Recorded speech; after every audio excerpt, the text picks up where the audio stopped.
It's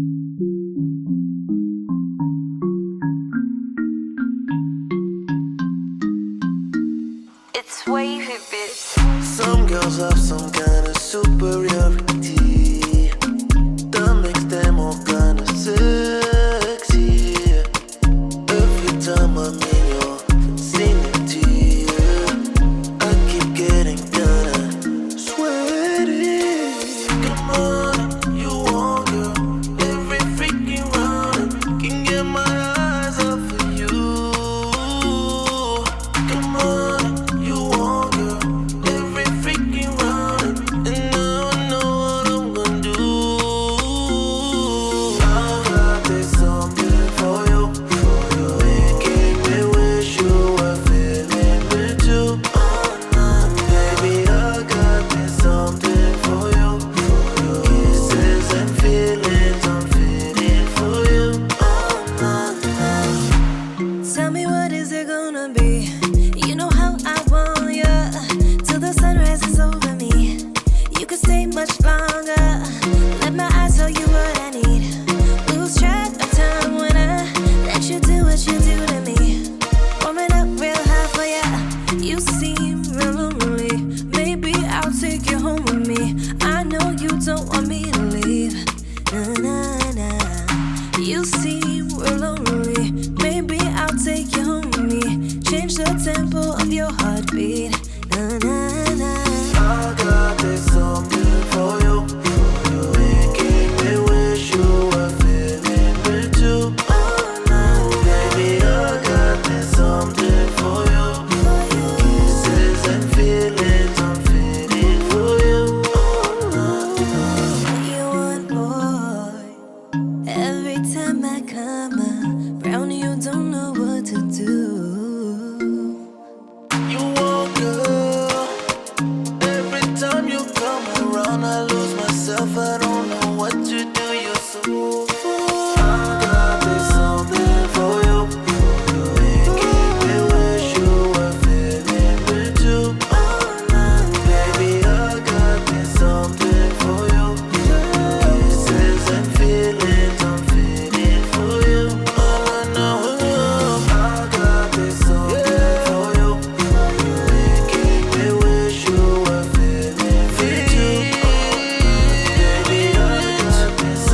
What's goody? Welcome to Club Shada episode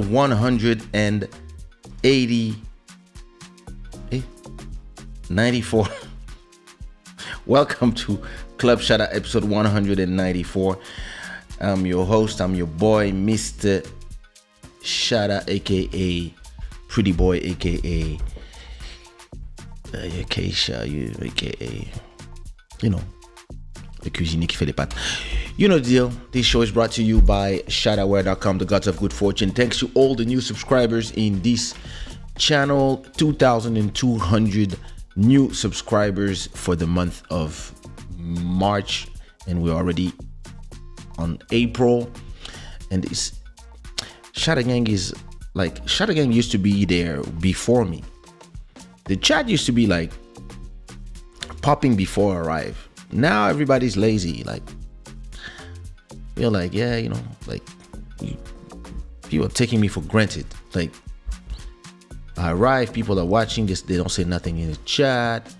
They just hear. People arrive late. People arrive after 30 minutes. Like if, I mean, I know you have a life, but yo, it's the family reunion.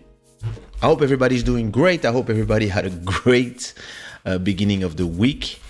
I don't even remember what I did all week. I can tell you, like, you know, administrative stuff, promotion of the new song, and yeah, preparation of the next ones. So yeah, but it's been cool.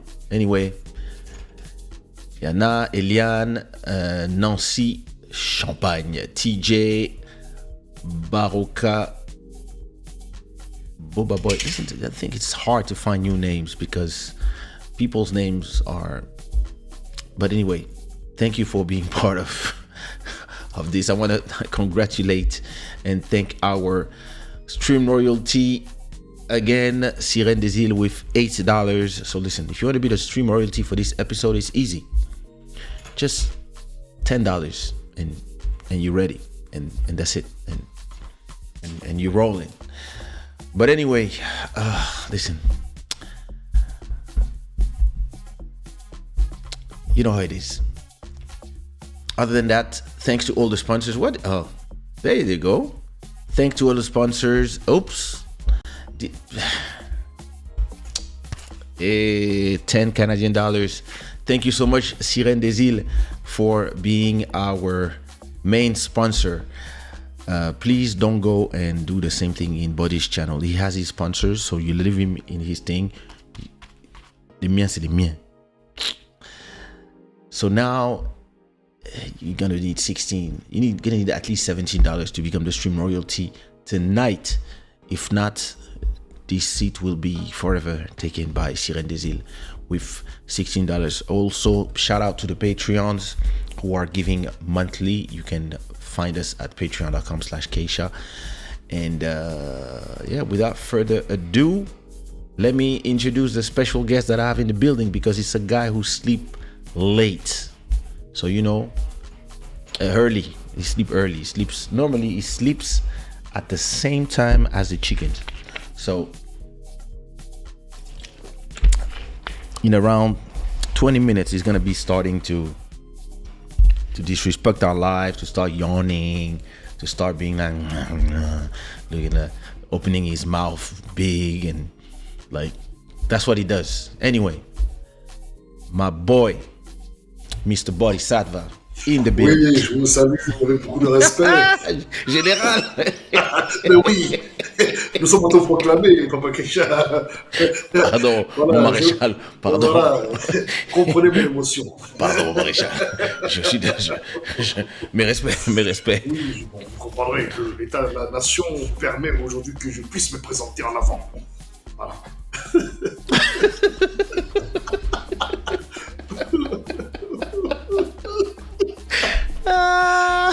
But you know, you're laughing. This is a real green beret for my late brother, who was a green beret in the Belgian army. Yeah. Wow. Chasseur ordonné. Yeah, so you know. What is the cuisson là up there C'est un sanglier. on the top? C'est un sanglier. Ooh, so that's the sanglier from Belgium. Ça, c'est des Ardennes, ouais.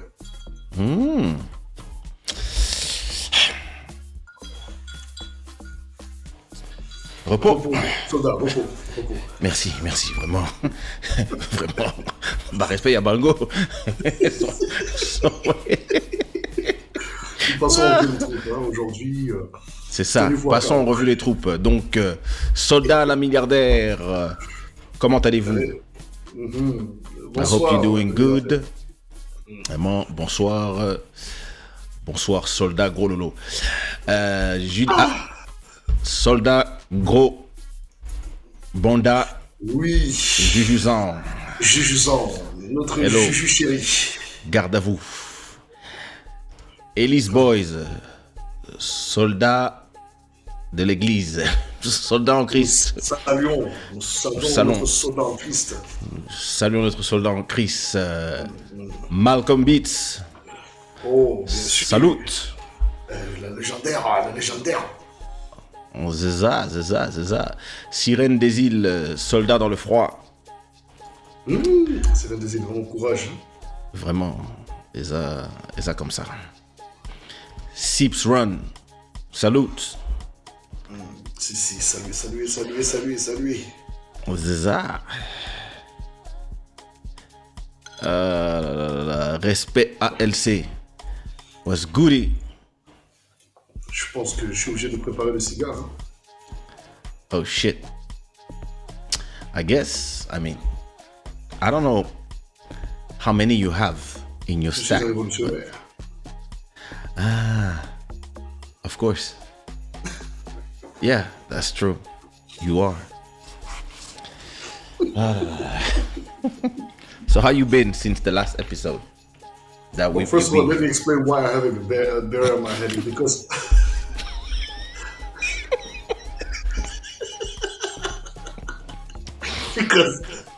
this guy made a joke on my head. He said, I have to shave.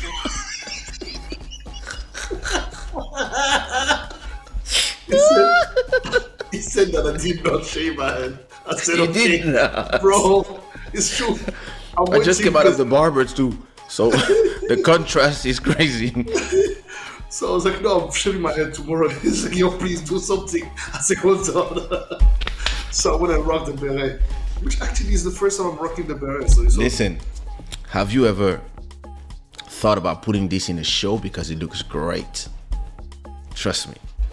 Yeah, I think so. You know, should try that. You know, you might. I mean, these are weird times to wear a beret. You know, you might. Yeah. I mean, no, but I mean, you know, That's cool.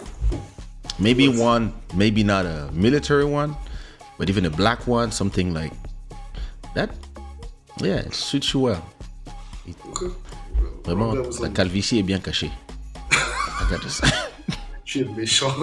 Tu n'as pas de face, merde alors. Je suis désolé, je suis mauvais.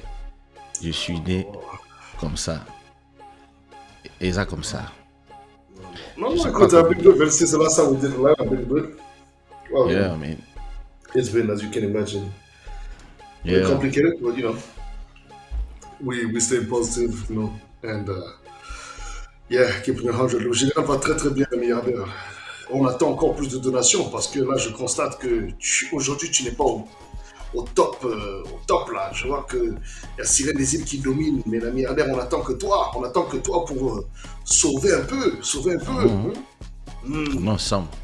No, So yeah, you were it's been saying, alright. yeah. It's been alright. You know, we've been pushing through, and yeah, we So got, you've been traveling, huh?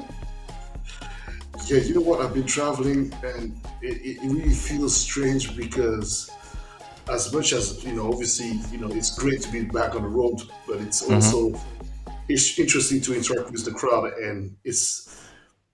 I did 2 shows in Paris, and I was surprised, man. The vibe was cool, but it wasn't.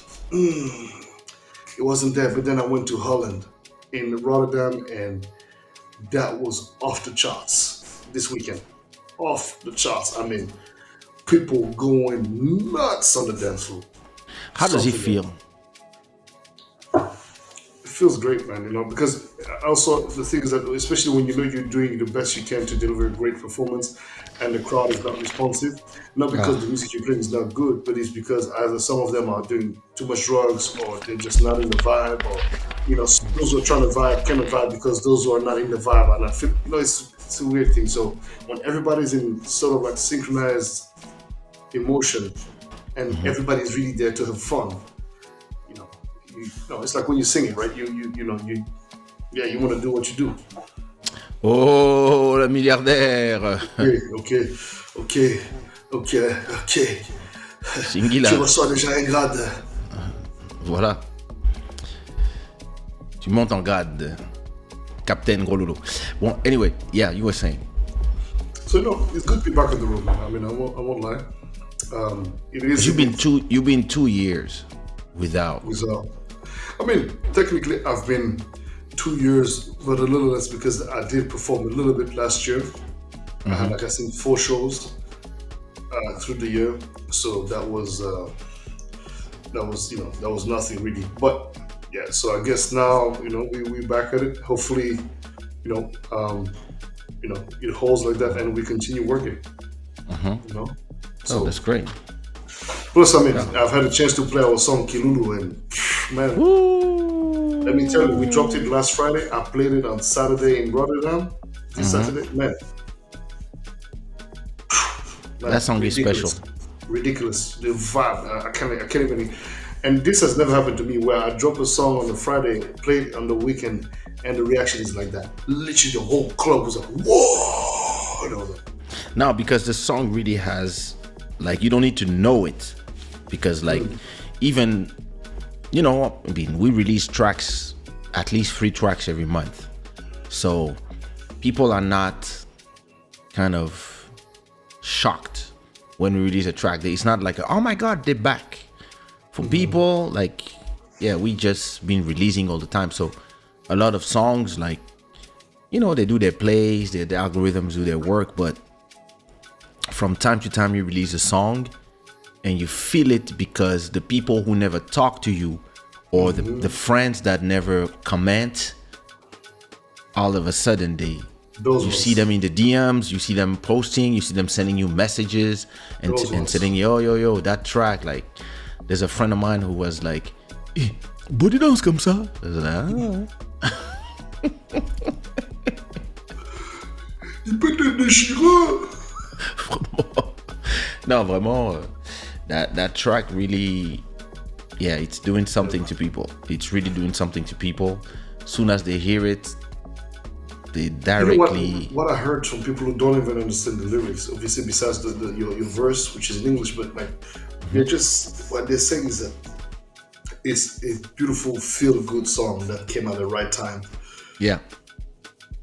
After all this madness with this whole Will Smith, whatever, the situation between Ukraine and Russia, and just the overall, vibe right now in the world is very negative. So we brought this nice breath of fresh air and just good vibrations. Yeah, it's really a song that, I don't know if you guys heard it. Actually, Shada gang, what time it is, put the flags and the time, of course, as always. And if you heard our new song called Kilulu, please go check it out. I'll put the link to the music video, actually, so people can go and it's funny because this song is always on my feed on YouTube. Every single day it's on my feed. It's crazy. It's always there on my feed. It's fun enough for mine too.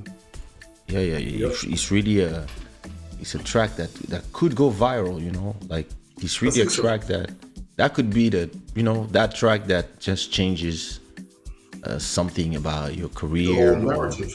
Yeah, the whole thing, because it's what is hard for a creator is to keep your voice as a creative, and at the same time find the tune that is also commercially acclaimed. Because a lot of people, for the sake of realness, they never make it in their career.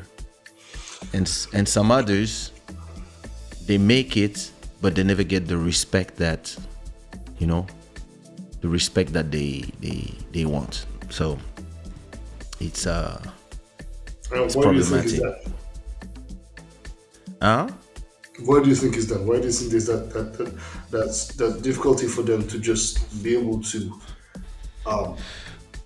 tap into just different kind of understanding and perception of themselves? Oops. Why is my wife sending me stuff while I'm live? What is the message here?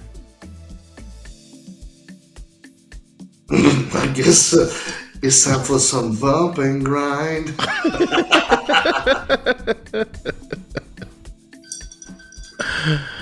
Oh my god! And the way it looks very fancy, and to just have twins and have them, balance. It's so amazing.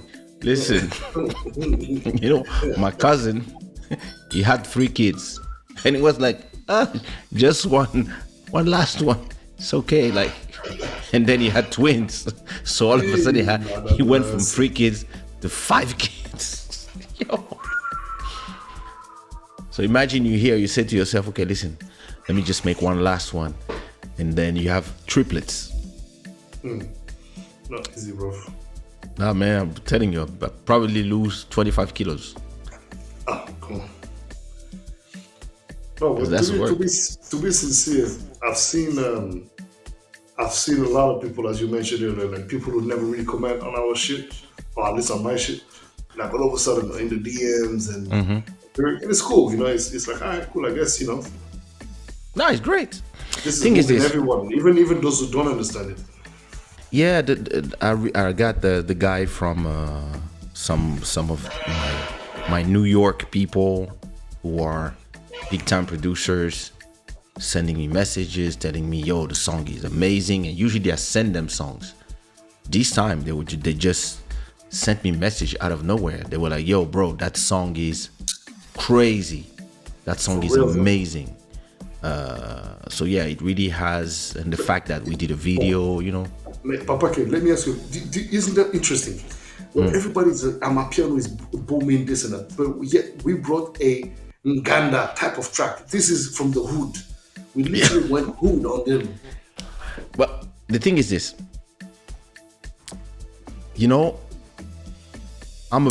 I know that every time one genre was banging and everybody was on the train of something specific, I always went against the grind. And a lot of time, because you go against the grain and you even go counter current, it makes you stick out. Because I love making Amapiano music. I'm actually preparing an Amapiano EP right now. But there's so much Amapiano coming out right now from the whole world. It's not South African music anymore. Now you have like the Tanzania doing there, the Zambia, the Congolese, Lubumbashi. Like you have a lot of different subgenres and people doing the genre. Why? Because it's so easy to do. Like once you have Fruity Loops, FL Studio, once you find how you do the bass line, listen, you just need a shaker, and then of course you have to have that nice bass line and stuff. But I mean, there's so many talented people out there in Africa that can take a genre and refine it and push it and etc. That from when we discovered Amapiano 2-3 years ago, and we were like, oh, this is tomorrow. There was still that time to be different from everybody else because everybody was on the Afrobeat tip. Yeah. But now this summer is going to be the summer of Amapiano. It's going to be everywhere. So of course you have to do it. But if you do something else, you can stick out because you can do something that is different from everybody. So in a certain way, as I always say, it's important to understand what people are enjoying and what people are listening to, and make your money by trying to be in front of the train. But it's also great to propose something else. But in the same vein, I would say we should make a crazy Amapiano tune as well. Like, but something that is on top of the whole thing. Like, you know, if you make that track that everybody start using on TikTok, especially right now in the US, they're all about, and in the US, you know, they don't differentiate. In the US, they call everything Afrobeats. They don't care if it's Amapiano, if it's Afro House, Ancestral Soul, this, that, tech, what. For them, if it comes from Africa, Afrobeat. If it comes from Africa, it's Afrobeat. If it can be Zouk, it can be like, if it's Zouk or Compa, maybe they would say, oh, it's reggaeton or it's Latin music. But for them, they just put everything in two boxes to simplify. So this is the right time to have a track get in that American bag. It's just a question of the right person hearing it, and whatever is. I mean, I still believe that Amapiano is going to be like really like this summer. I believe even in Portugal, I think this summer. Oh, Portugal is starting already. They're starting. They're playing it at the parties, and it's very interesting to see because, you know, Portuguese consumers are very peculiar with their stuff, right? They like what they like. So it's hard to move them away from discovering something new, especially when you're paying to go to a club. They want to hear what they want to hear, and, you know, don't move too far away from that because, you know, it's like, all right, cool. But Amapiano, I think, because of the way they managed to, you know, to make it evolve into a more of a club, it's club-friendly sort of sound with the more, you know, log drums, this and that. I think, But me, you know, I have a mark when I say, okay, it's not going mainstream, is when you start seeing the David Guettas and them. When they arrive in a genre, that's where, if you have like 20 tracks already, you can participate to the explosion and make your money.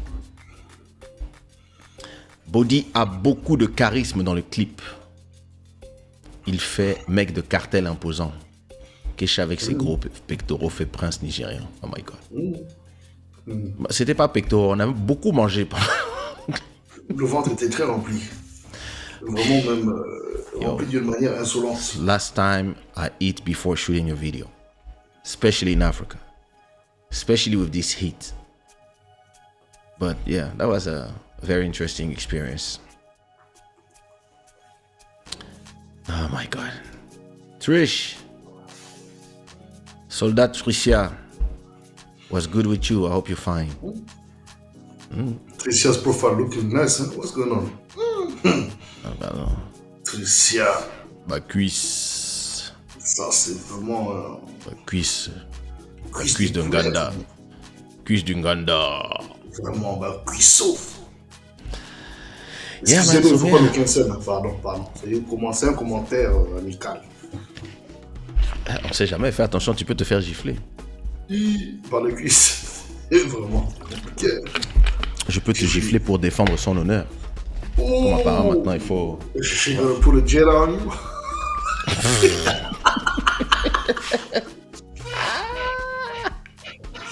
Yo! This is becoming a real line. You gonna put a jet on me? Bro, listen. I have a few subjects that I want to talk with you about. And one of them is of course I want to talk to you about the aftermath of Will Smith. But before that, I just want to ask you, did you see that rapper? Did you see that rapper that died?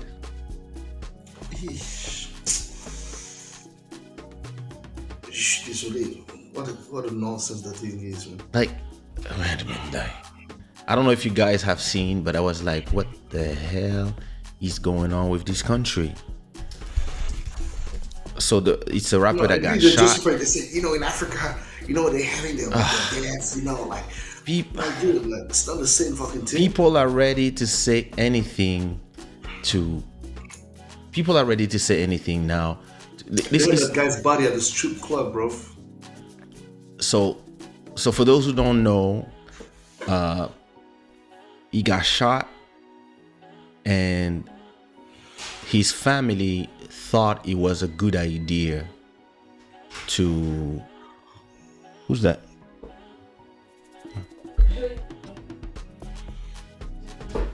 Yeah.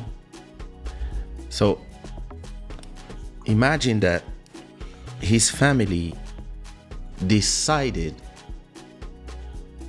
Ok, amor? Da manhã. Abriste o coisa? Yeah. His family decided that it was a good idea to go do a party in his honor before his burial and to have him in the club. In the club. Like, and they put his body like standing as if the guy is partying. Like, what? Like, Trisha, explain to me what is wrong with your country. Like, what the hell is this? So look, wait. Let me add you to Chrome. Let me add you. Oh, wait. Let me add you because vraiment, ça c'est-à-dire que le respect de la vie est mort. Because yo, America is Babylon. I've been telling you, America is Babylon, bro. America is Babylon, whether you like it or not. Because, bro, like, so this is the guy. So you see the guy here. That guy you see here is dead. And they are partying. So I don't know how they put him, but he's already like stuffed. And the guy is dead and his friends are just there in the nightclub. What the hell is this? Yo, let me play it for you. Oh, look at that. Oh. And they just put it there for his friends to see. What the hell is this? And they put it in Amiri clothing with a crown, and his friends are there. And look, everybody's in the club partying with a dead person.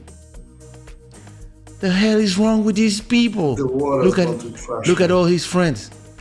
What's wrong with all these people? Somebody explain to me. And don't come to me with en Africain on fait les vieilles. Yo. Look at, as in, I don't know what to tell you, man. Like, we passed every level. I'm sorry. We passed every level. This is Babylon, bro. So what do you think of that? You're asking the people in the chat, the Shada gang, or you're asking me? Yeah, Shada gang. What do you think of that? What do you think of?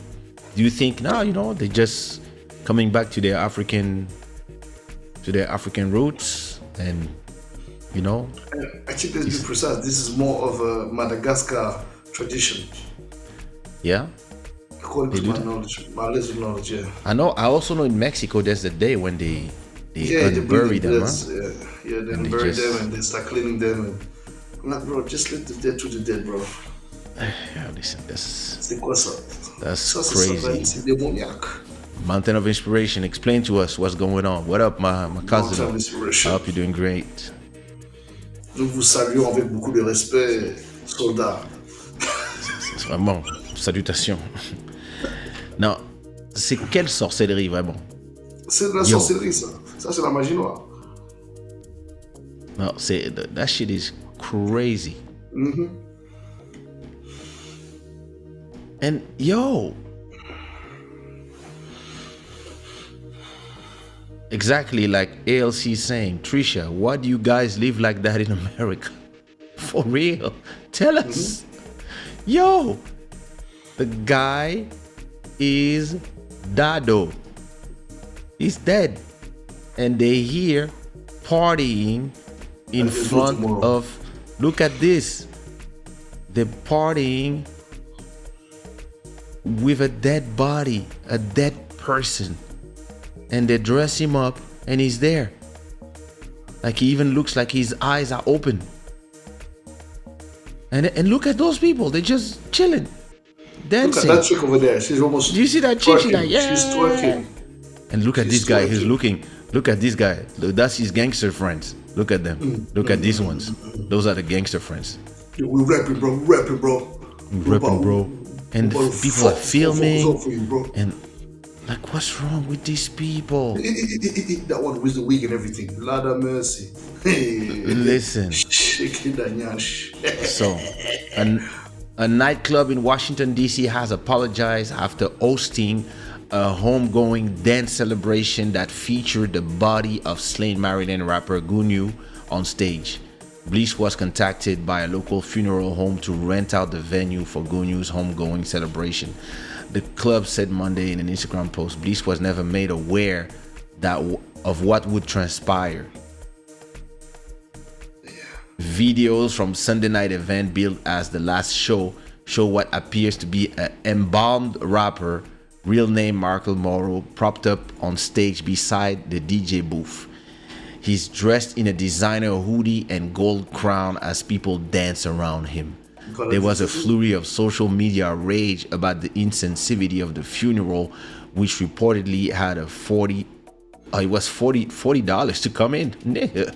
Hip hop legend 50 Cent tweeted. Hip hop legend 50 Cent tweeted, "Oh shit, I just realized what this is." And Bliss added, "We sincerely apologize to all those who may be upset or offended. Keep good news, family and friends in your prayer in this difficult time." He was 24 when he was killed March 18. Yo! He was in peace, but that shit is Yo! Yo! What's wrong with these people? Dinguerie son nom. Exactement, Timou Nakama. Dinguerie son nom. C'est le mot. C'est la sorcellerie. C'est pas un mort, mais une mascotte, une peluche, Seigneur.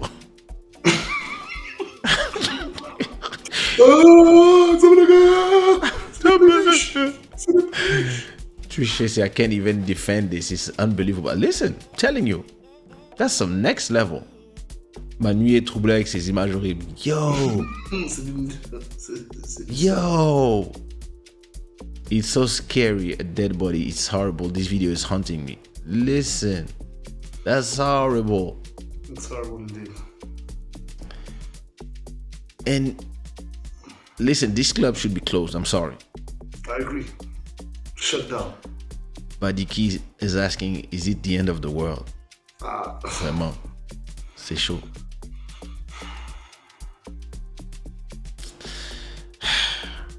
Qu'est-ce qu'on va faire? Qu'est-ce qu'on va faire? C'est chaud. C'est chaud. I saw that, I was like, yo, the Americans, listen, you want respect, you want people to, you know, Black Lives Matters, all that. But come on, man. Like, hold your people. Yo. I don't know, man. You know, I'm voting Sunday. Are you voting too? You're French. I'm not voting. Why not? I don't believe there's any candidate that actually really. Yeah, but if you don't vote, then you can't complain for the next 5 years. Oh, I don't complain. I critic, but I don't complain because I don't live in France. Yeah, me neither. But I mean, don't you want to come with me? Accompany with me while I go voting? Sunday. Bro, I got a barbecue on Sunday. I ain't got time to go vote.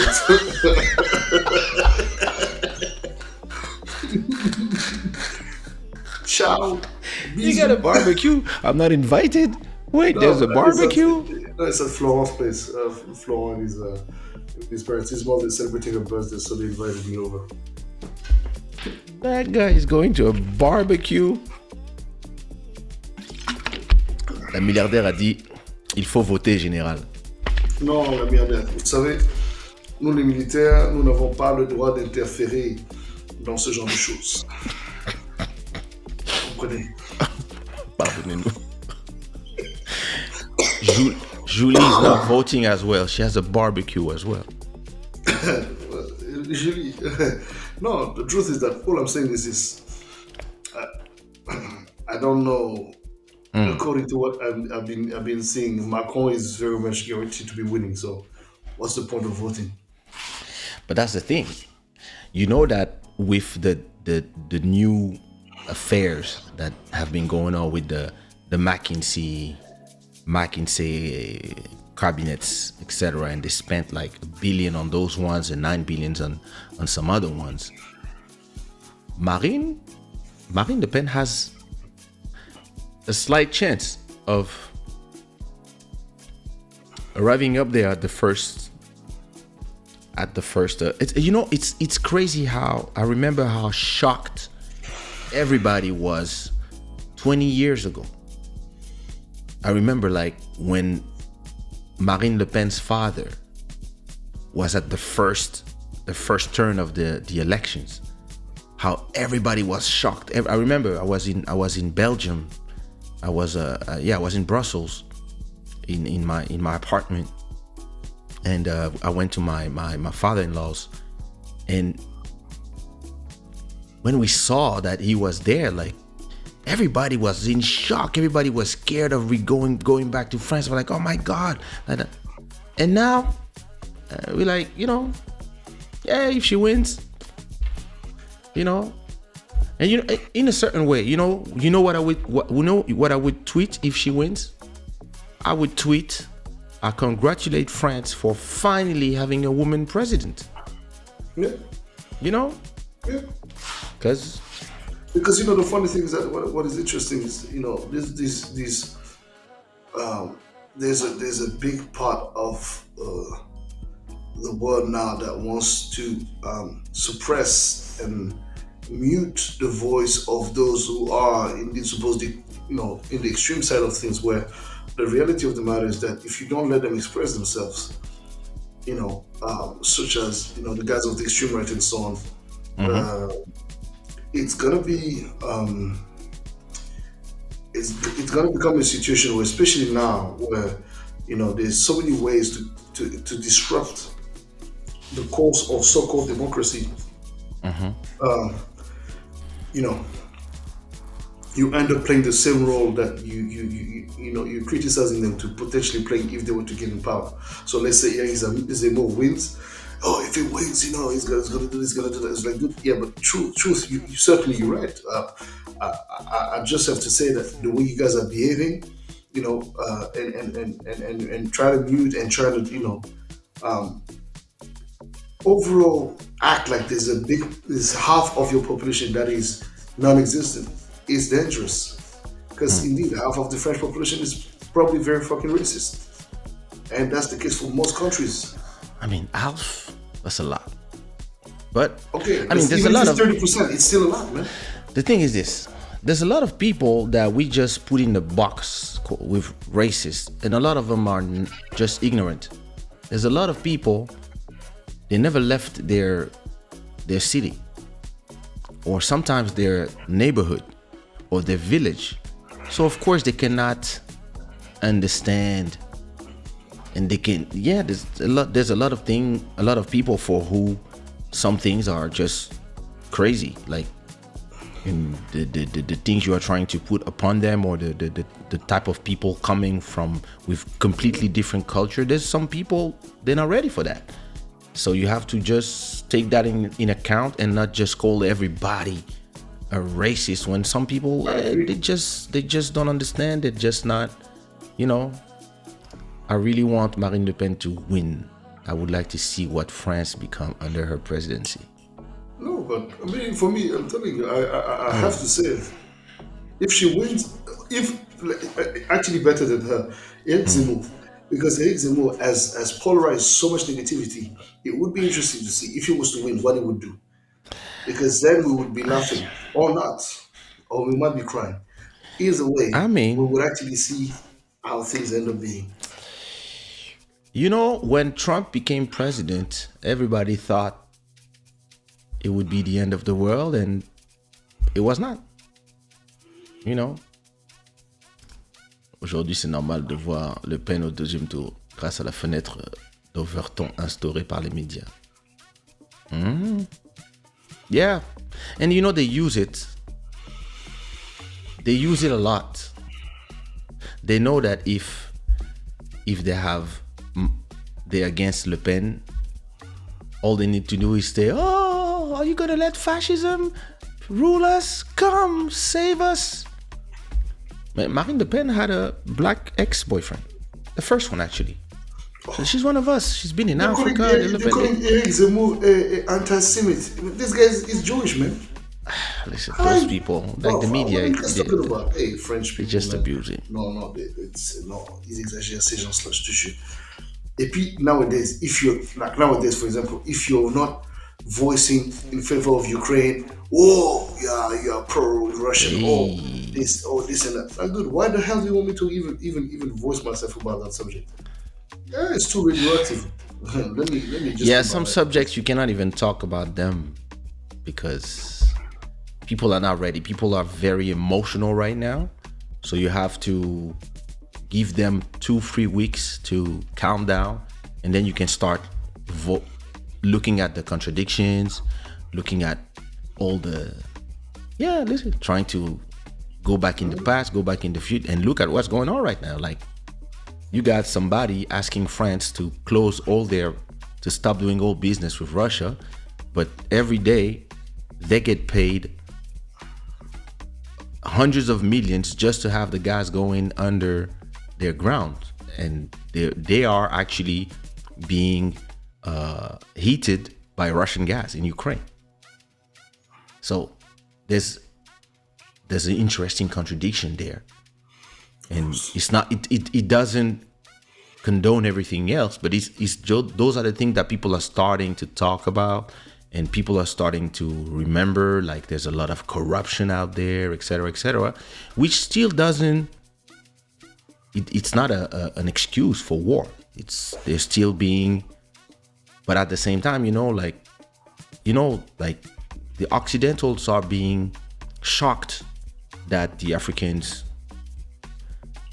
are not taking position, but they're not taking position for us neither. And then there's a part of the world that are like, it's none of our business, because. Listen, I was telling a friend, I was like, listen, I understand your pain. I understand how it feels. I understand that in Europe you are shocked. But listen, we had 10 million women raped in Congo, killed, etc. People are being chopped up, etc. It's been 10 years. And as long as you guys get your coltan and your resources, you don't care. You don't talk about it. You're not shocked. There's no sanctions. But now that you have something happening on your Europe, old Europe, you want everybody to be shocked. And you say the world is shocked in your media because you believe that you are the world. When in reality, no, it's the Occidental people are shocked. But there's been 1.5 million dead kids in Syria, Iraq, Afghanistan. A war like Iraq is the same as the war in Ukraine. It was not sanctioned. France was against it. A lot of countries were against it. The NATO went in, bombarded some cities for 3 months. There's some cities they still didn't forget, and they still hate the NATO. They still hate Europe because they remember. And it was the same thing, and there hasn't been no sanctions on American companies. There hasn't been no American billionaires get their money, and everybody's still using the dollar. So a lot of countries are like, yeah, it's not like if you are the good guys. Yeah, you guys are cool, but like, don't ask us to feel what you feel, because now it happens in your part of the world, because your weapons have been doing this in the rest of the world. And I think the Occidental are discovering that they are starting to be alone in this world. They still think as if their voice is the right voice. Their media is the voice of the whole world. The world has changed in the last 30 years. And listen, China is 1.5 billion people, India as well, Pakistan as well, Africa is another 1 billion people, South America, there's a lot of resentment too. And when the Occidental come, hey, you guys have to be angry, everybody's like, oh, la femme de Boddhi est là, la baronne. La baronne. Listen, I went from a deep subject to... La baronne est là. Pardon ton farfelu là. Écoutez, listen. Désolé Emmanuel, je suis confus. Listen. Ce gars perd les pédales. Listen. Boddhi is single. Emmanuel is single.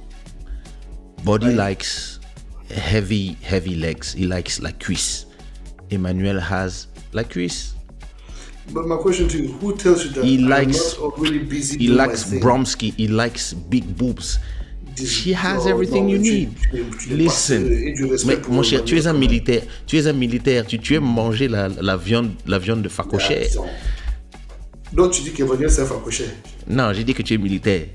Ah, donc c'est ça que tu as dit déjà. Ok. Non, j'ai dit que elle a la cuisse. Donc, si tu aimes la... Tu as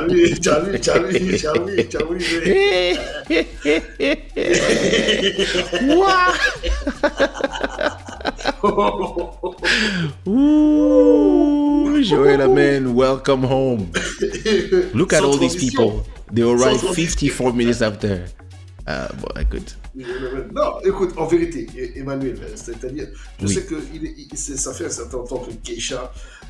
Non, I'm just saying. Tu la titilles trop. C'est pas gentil. Emmanuel était en couple. Emmanuel était en couple. Si elle n'est plus en couple, si elle a laissé Charlie. Non, elle a dit Charlie, il faut sortir de chez moi. Donc, il y a la place maintenant pour toi. Tu peux avoir une maison au Canada. Non. En tout cas, ce qui est sûr, je trouve que tu es en train de mettre la charrue avant les bœufs. MJ, good to see you, brother. Trisha dit qu'on n'est pas sérieux. Why? What did we do?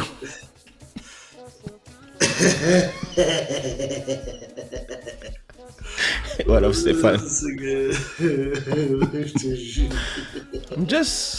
I'm just saying. Bon, mais cela dit, attends, parce que oui, cela dit. On a very interesting conversation here about Europe position and the Occidental world, realizing that they might be alone.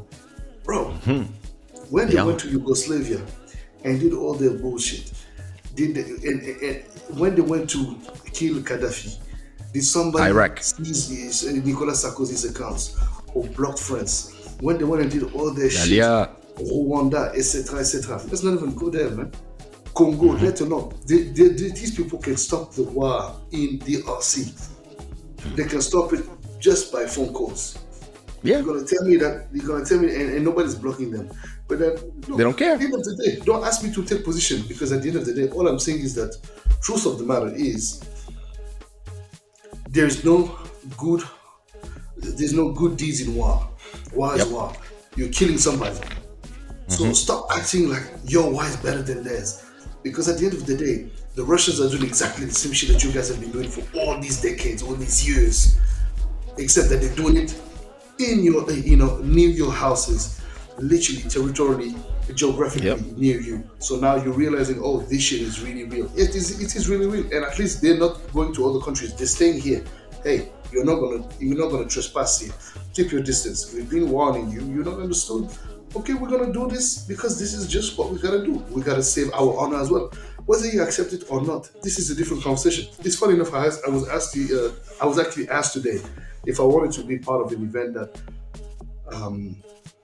helps the cause. I'm like, dude, I'm not trying to take part in none of this, man.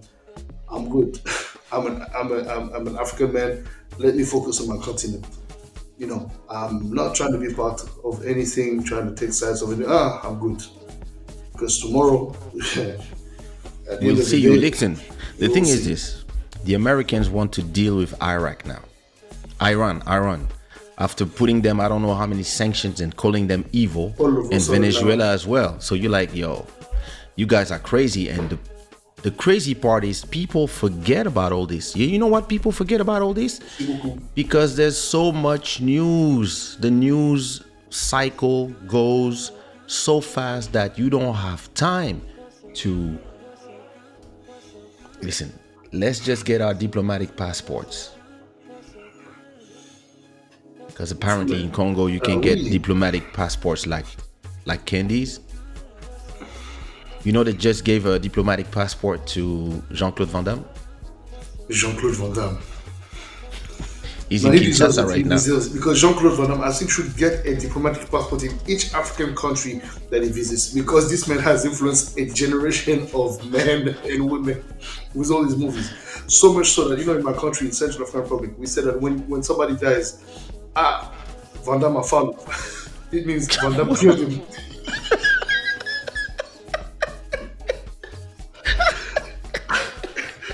Yo! Vandalo. That's Tu vois, crazy. Vandam, et ils ont changé le Vandam à Vandalo. Donc, Vanda veut dire, là, c'est le diminutif de Vandam, quoi. Donc, That's crazy. Vandalo veut dire Van of Petit Beaver. Donc, c'est te dire comment Vandam a marqué les esprits.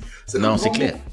Joe, clair. si Sylvester Stallone arrive, mais il va sortir des points. Joe, mais moi, je veux lui donner le passeport des diplomatiques. Oh, for me, my heroes. Was he Van really Damme. born was he born in It could be. the famous Belgian-born film actor received a diplomatic passport of the Democratic Republic of Congo in the Congolese capital of Kinshasa Wednesday. Okay.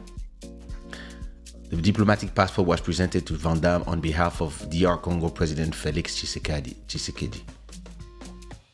In DR Congo, Van Damme is very popular, which is facilitated by the local legend that the actor was born in the city of Lubumbashi in the southeast of the African country. Hey! Oh, okay, he's a national. However, Van Damme was born in the Belgian... Huh? Oh, it's a legend. However, Van Damme was born in the Belgian capital of Brussels, although his parents visited the Congolese province of Upper Katanga. I mean, the thing is this, to me, I understand the respect that we all give to Van Damme. We'll see the movies, but it is a diplomatic passport. You see what I mean? But it's a national Like- treasure, man.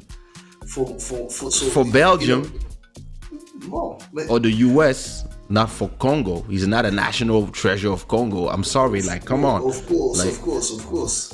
But the point is, the funny thing is that as Africans we're giving these things, but Americans will not give Kofi Olomide diplomatic passports for sure. Or Fadi Pupa for that matter. Fadi who is that? you see what I mean? Like, what are we doing here? Yeah. Let's not go to let's not go to America. Would the Belgian government give, where's this music coming from? I guess there's an Airbnb upstairs. Sometimes people do parties. Listen, would the Belgian government, would they give a diplomatic passport to Kofi Olomide? would they give a diplomatic passport to Fally Ipupa? Would they give a diplomatic passport to me? No. Maybe to you. Maybe to you. But what about listen, there's a difference between giving you a medal, saying, yo, listen, c'est la médaille des arts et métiers, something like, you see what I mean? Like listen, my father has French Légion d'honneur. He has Chevalier des Ordres des Métiers in France. He has a lot of these things that they gave him, but they never gave him nationality or passport. Like, listen, how am I going to give you a passport of my country? You're not even this nationality. Like, come on. Like, are they distributing these passports like candies? Listen, when they gave it to Kofi, I was like, in a way, he's really one of the ambassadors of the culture. And I mean, they give him a diplomatic passport. Why not? But even then, I was like, they should give him a medal, something like, something specific. A diplomatic passport is a passport for diplomats. It's like, I had a diplomatic passport because my father was a diplomat for a long time. He probably still have it. I don't know. But he's a man from the States. It's not a something you give to everybody that you like or everybody that is a celebrity that comes. So what? Next. So who's next? Antonio Banderas, J-Lo, like everybody's gonna receive a diplomatic passport. Puff Daddy's gonna arrive. They're gonna, oui, vraiment, méthode man. Ça se voit tu es congolais. Ça se voit tu es baluba. Allez, diplomatic passport. Yo! The thing is this. We have to see what those guys are doing. I mean, not to cut you, Papaki. Yeah. When I see what the diplomatic passport they give to these other guys, like, not criticizing them, but the truth of the matter is that what are they doing with it? Flaunting it and taking very expensive private planes to go to Dubai and flaunting, the comfort of the planes. And we're not talking about private jet. We're talking about serious jumbo jets. It's like, bro, this is at the expense of the people of your country. Like, this we don't know. Bottom line, that's what people are going to see. It doesn't matter. Even if it's somebody who's paying for it, the problem is that you're now representing a country. You are considered to be an official representative of the country. Not saying that you should go looking like a poor person, but you have a status to uphold. And I think a lot of these people are given things that they don't know. They don't know how to uphold and how to meet the kind of expectations that is expected for somebody who has this kind of title, Yeah, but you see what I mean? What I mean is that, that's your mother's friend? All right. What I mean is a diplomatic passport holds something, especially in different countries. You don't do the line in the same places in other countries too. You see what I mean? Of course not. It holds a special value. There's a line for diplomats, and when you have a diplomatic passport, you can travel with anything. Customs don't have the right to search your luggage anymore. So it's not like something. It's not in terms of the international treaties that govern all the countries. When you are a diplomat, you are a representative of your country. And for that, police have to treat you a certain way. Custom have to. So, if you start giving it to everybody, some countries might arrive one day and say, you know what? Diplomatic passports are diplomatic passport, except those from Congo, because they give it to anybody. Mm-hmm. And to me, there's this thing where you want to just give something to show the respect you have as a country to somebody, and understand that. But that's why we have medals. That's why you can give some special thing. You can give him a passport. Like you can give them an unlimited visa, for example. You can give them a permanent visa like the one I have, because I have a French passport, but I have a permanent visa that just whatever passport I have when I go to Congo, I can just go without ever doing a visa again. Same for my daughter, same for my wife. You can have something like that you give to some people so they know they are always welcome in our country and they are always going to be seen as etc etc. But a diplomatic passport? Listen, the thing is this. As a country, do you want to be taken seriously? Or do you want the people who are looking? Because listen, there are people that are looking. And those people, they might be in there in the dark where you don't see them and then like, look at these crazy niggas. Look at what they invented. Look at what they're doing now. They're giving diplomatic passports to people without even thinking of, listen, what if tomorrow, not Jean-Claude Van Damme, but okay, let's say, what if tomorrow somebody travels with Jean-Claude, tell them to take this bag with them, etc., and somebody put drugs in that bag. And because it's a diplomatic passport, those people are like, yeah, listen, because you have a diplomatic passport, nobody will look inside of his luggage because they can't, right? But you know that this is not necessarily true nowadays. No. I do know for a fact that African diplomatic passport. Go ahead. Yeah. Imagine now that somebody does that, because I remember as a kid traveling with my parents, right? And the people from the custom asking my parents to open the suitcases. And my dad just looking at the person and my mom just looking at the person. And the person like, yeah, you're going to open these, like, ouvrez les valises. And my mom just gave them the diplomatic passport and all of our diplomatic passports. And then the guy was yelling until the superior came and looked at the passport and was like, yeah, you can go.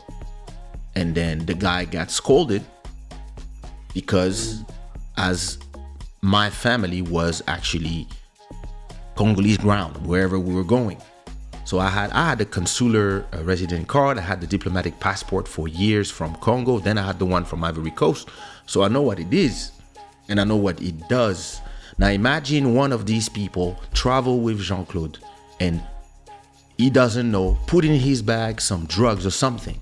And now he arrives back to Belgium with this, and as he goes, somebody wants to control the thing. People are starting to make a fuss about, no, he's a diplomat, whatever. And people are like, no, he's not a real diplomat, etc. Imagine in Zaventem, they open the things, boom, cocaine. Oh, dat is niet possible. Allee, zo quoi ça? Ça c'est de la drogue, meneer. Dames en heren, let's go. So now imagine the scandal now. Because people will say, even if it's not his fault, people will say, there you go. Some people thought that they could use the diplomatic passport to do shit just because they had it and they thought they were above the law. And that's where you're like, yo, as a country, you have to take your responsibilities with the documents you give to people. That's just my opinion. But nowadays, for an opinion, you get slandered. So I'm just saying. I mean, you know. Me too. I need one. Congo. I'm coming for my diplomatic passport. See? Maybe Bon Chouzefai will be the one. Stuck in Zaventem. The US doesn't even want to give a regular passport. Exactly. Listen. DRC is an upside down country. Listen. I mean. Coco Chifredika couramment Bangala. Next one will be Brad Pitt. Il parle couramment Bangala. Je peux vous dire, dans l'ordre exact, Jean-Claude Van Damme. Does he speak any language from the DRC? Oh, every Belgium speaks Lingala. All you need to do is to live not far from Ixelles. Arnold Schwarzenegger. Yeah. Chuck Norris. Jackie Chan. Yeah. Il y a aussi, qui est ça? Wesley Snipes. Wesley Snipes. Lui, c'est un Congolais tout fait. À fond. Il a pas une tête de Congolais. I'm sorry. Il a une tête de qui? De Camerounais, peut-être. No. You know who has a you know who looks like a real Baluba Congolese? Method Man. Yes, he does. What about Method Man could be the cousin of Papa Chéri. Method Man, ouais, possible. What about Morgan Tell me Freeman? anybody, I will tell you where they come from. Samuel L. Jackson. Benin. Samuel L. Ouais, possible.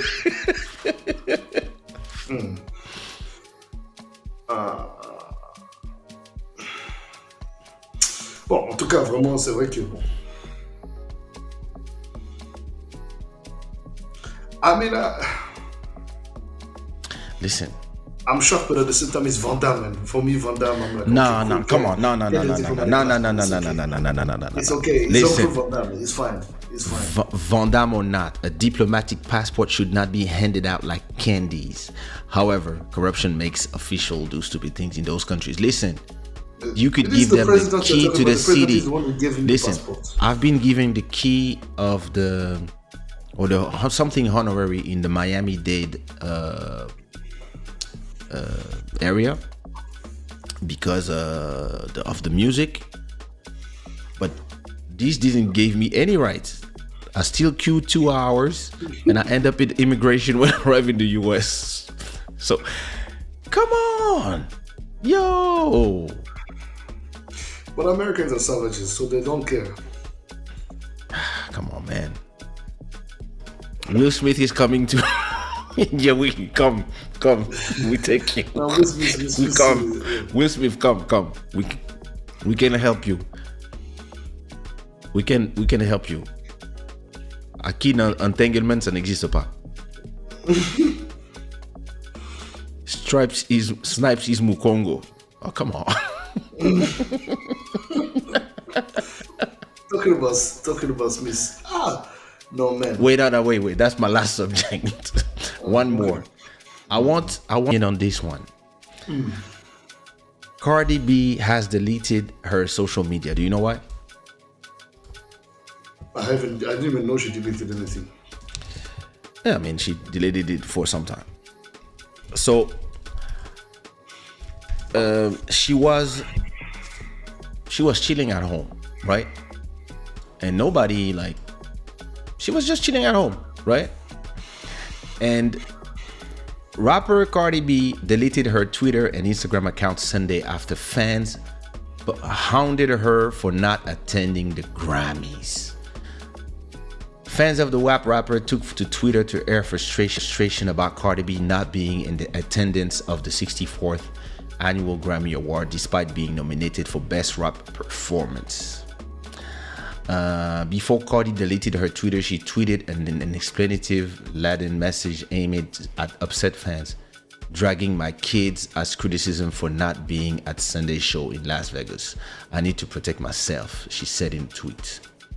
Some fans claimed Cardi dropped hints that she would be attending the annual ceremony when she denied. Yeah, and she was really insulting fans and being pissed, and to me it was very interesting. I was like, why don't these people just stop replying? Samuel L. Jackson has a Gabonese passport, to let you know. Mais c'est un passeport normal, c'est pas un passeport diplomatique. And Ludacris as well. Yep. Ludacris, I remember, and his wife is from Salut Mireille. His wife is from Gabon, actually. But there's a difference. It's normal passport. They took the nationality, etc. So listen, if you take the nationality and I make you a diplomat, I make you a a minister, a representative, like you have a mission, like they gave to Gims, for example. Like you represent the country, and we're gonna give you missions, etc. And we give you a diplomatic passport after giving you the nationality. It's completely different. Anyway, continue. So what do you think of that? Like, why do you think all these, and I understand this is their culture, this is the way a lot of them were raised, right? We come from a world where we didn't have smartphones, we didn't have the internet on us before 2007. So we lived enough years without it. But it's really this thing to me where I'm like, can these people just, sometimes when you see that everybody's going for you for something stupid, ignore? And I understand it. We're talking about millions of people or hundreds of thousands of people tweeting at you like, yeah, why you were not at the Grammys? Why you were not? And then they are disrespectful as well. They don't know how to speak respectfully for people. But it's interesting how these days a lot of the fans are turning against their totems, their heroes. Like the fan bases are very toxic. You know, if you say anything wrong about Beyonce or about Cardi B or about Nicki Minaj, like these people will come for you. But like we've seen with Doja Cat, we've seen with Cardi, we've seen with Megan, like those fans now, they are returning against their heroes when they don't do the things you want. What do you think about that? You have a lot of fans. Not as many as you, but anyways, you know, truth of the matter is that I think entitlement is one thing nowadays because they have access to us and we are responding, we are mentioning them, you know, talking about them lives, etc. We're responding to their comments.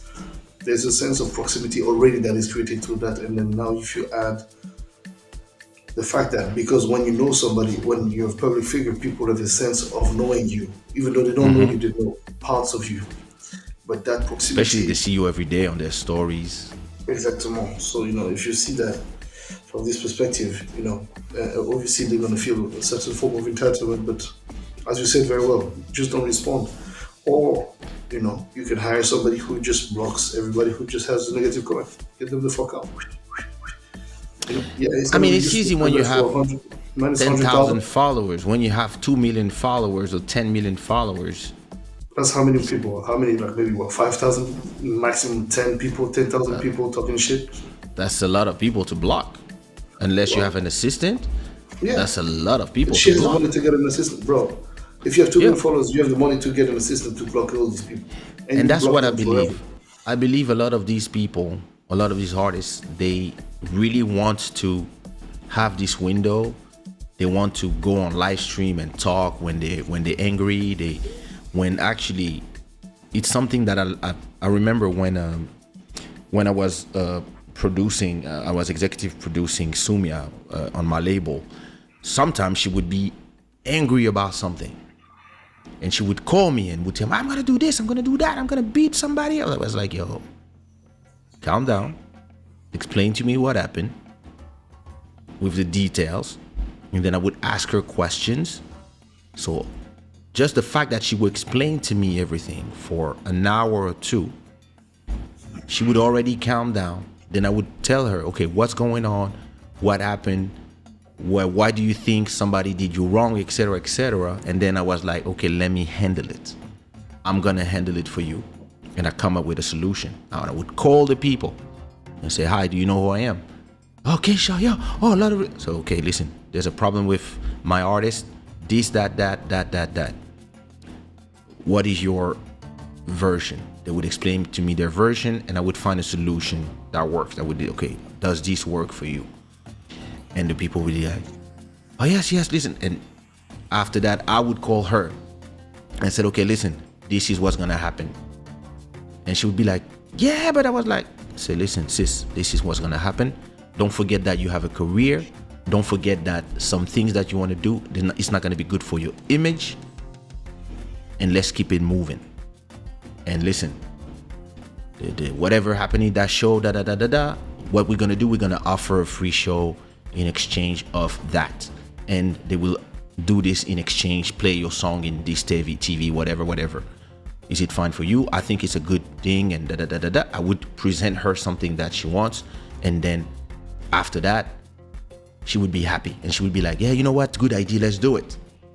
So I was the buffer, and I did this for Sumia, I did this for Tia, I did this for Le DS, I did this for Elisio, I did this for every ABG, every artist that was part of my label. It was part of my job to be the buffer between them and the public, between them and the internet, between them and like I remember when we released Sumia's album, because she's a Moroccan and she was doing, and we were doing a Zouk album. A lot of people from the West Indies were pissed that the number one album was from a Congolese producer with a Moroccan girl, and there was a lot of comments in the. So at that time, it was not the same as today. Today, they go directly on your Twitter. But at that time, there was this website called Zouke.com where everything Zouk was there. And listen, in the forums, people were insulting her. People were like saying, nous on chante pas du rail. What is this? Arab singing Zouk, and this Congolese guy fucking up our music, And listen, that was really some racist shit. And before she even saw anything, because she was like already seeing a few things, and she was telling me, hey, I don't want to release my album anymore. I don't want to do this.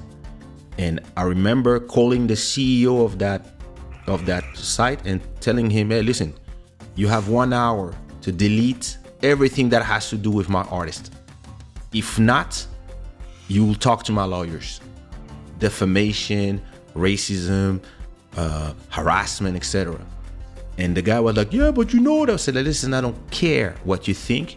I don't care who you think you are and what you think are your things. I'm not gonna come and beat people up. I'm not into that. You're gonna talk to my lawyers, and your site will belong to me in a week if you don't do what I say.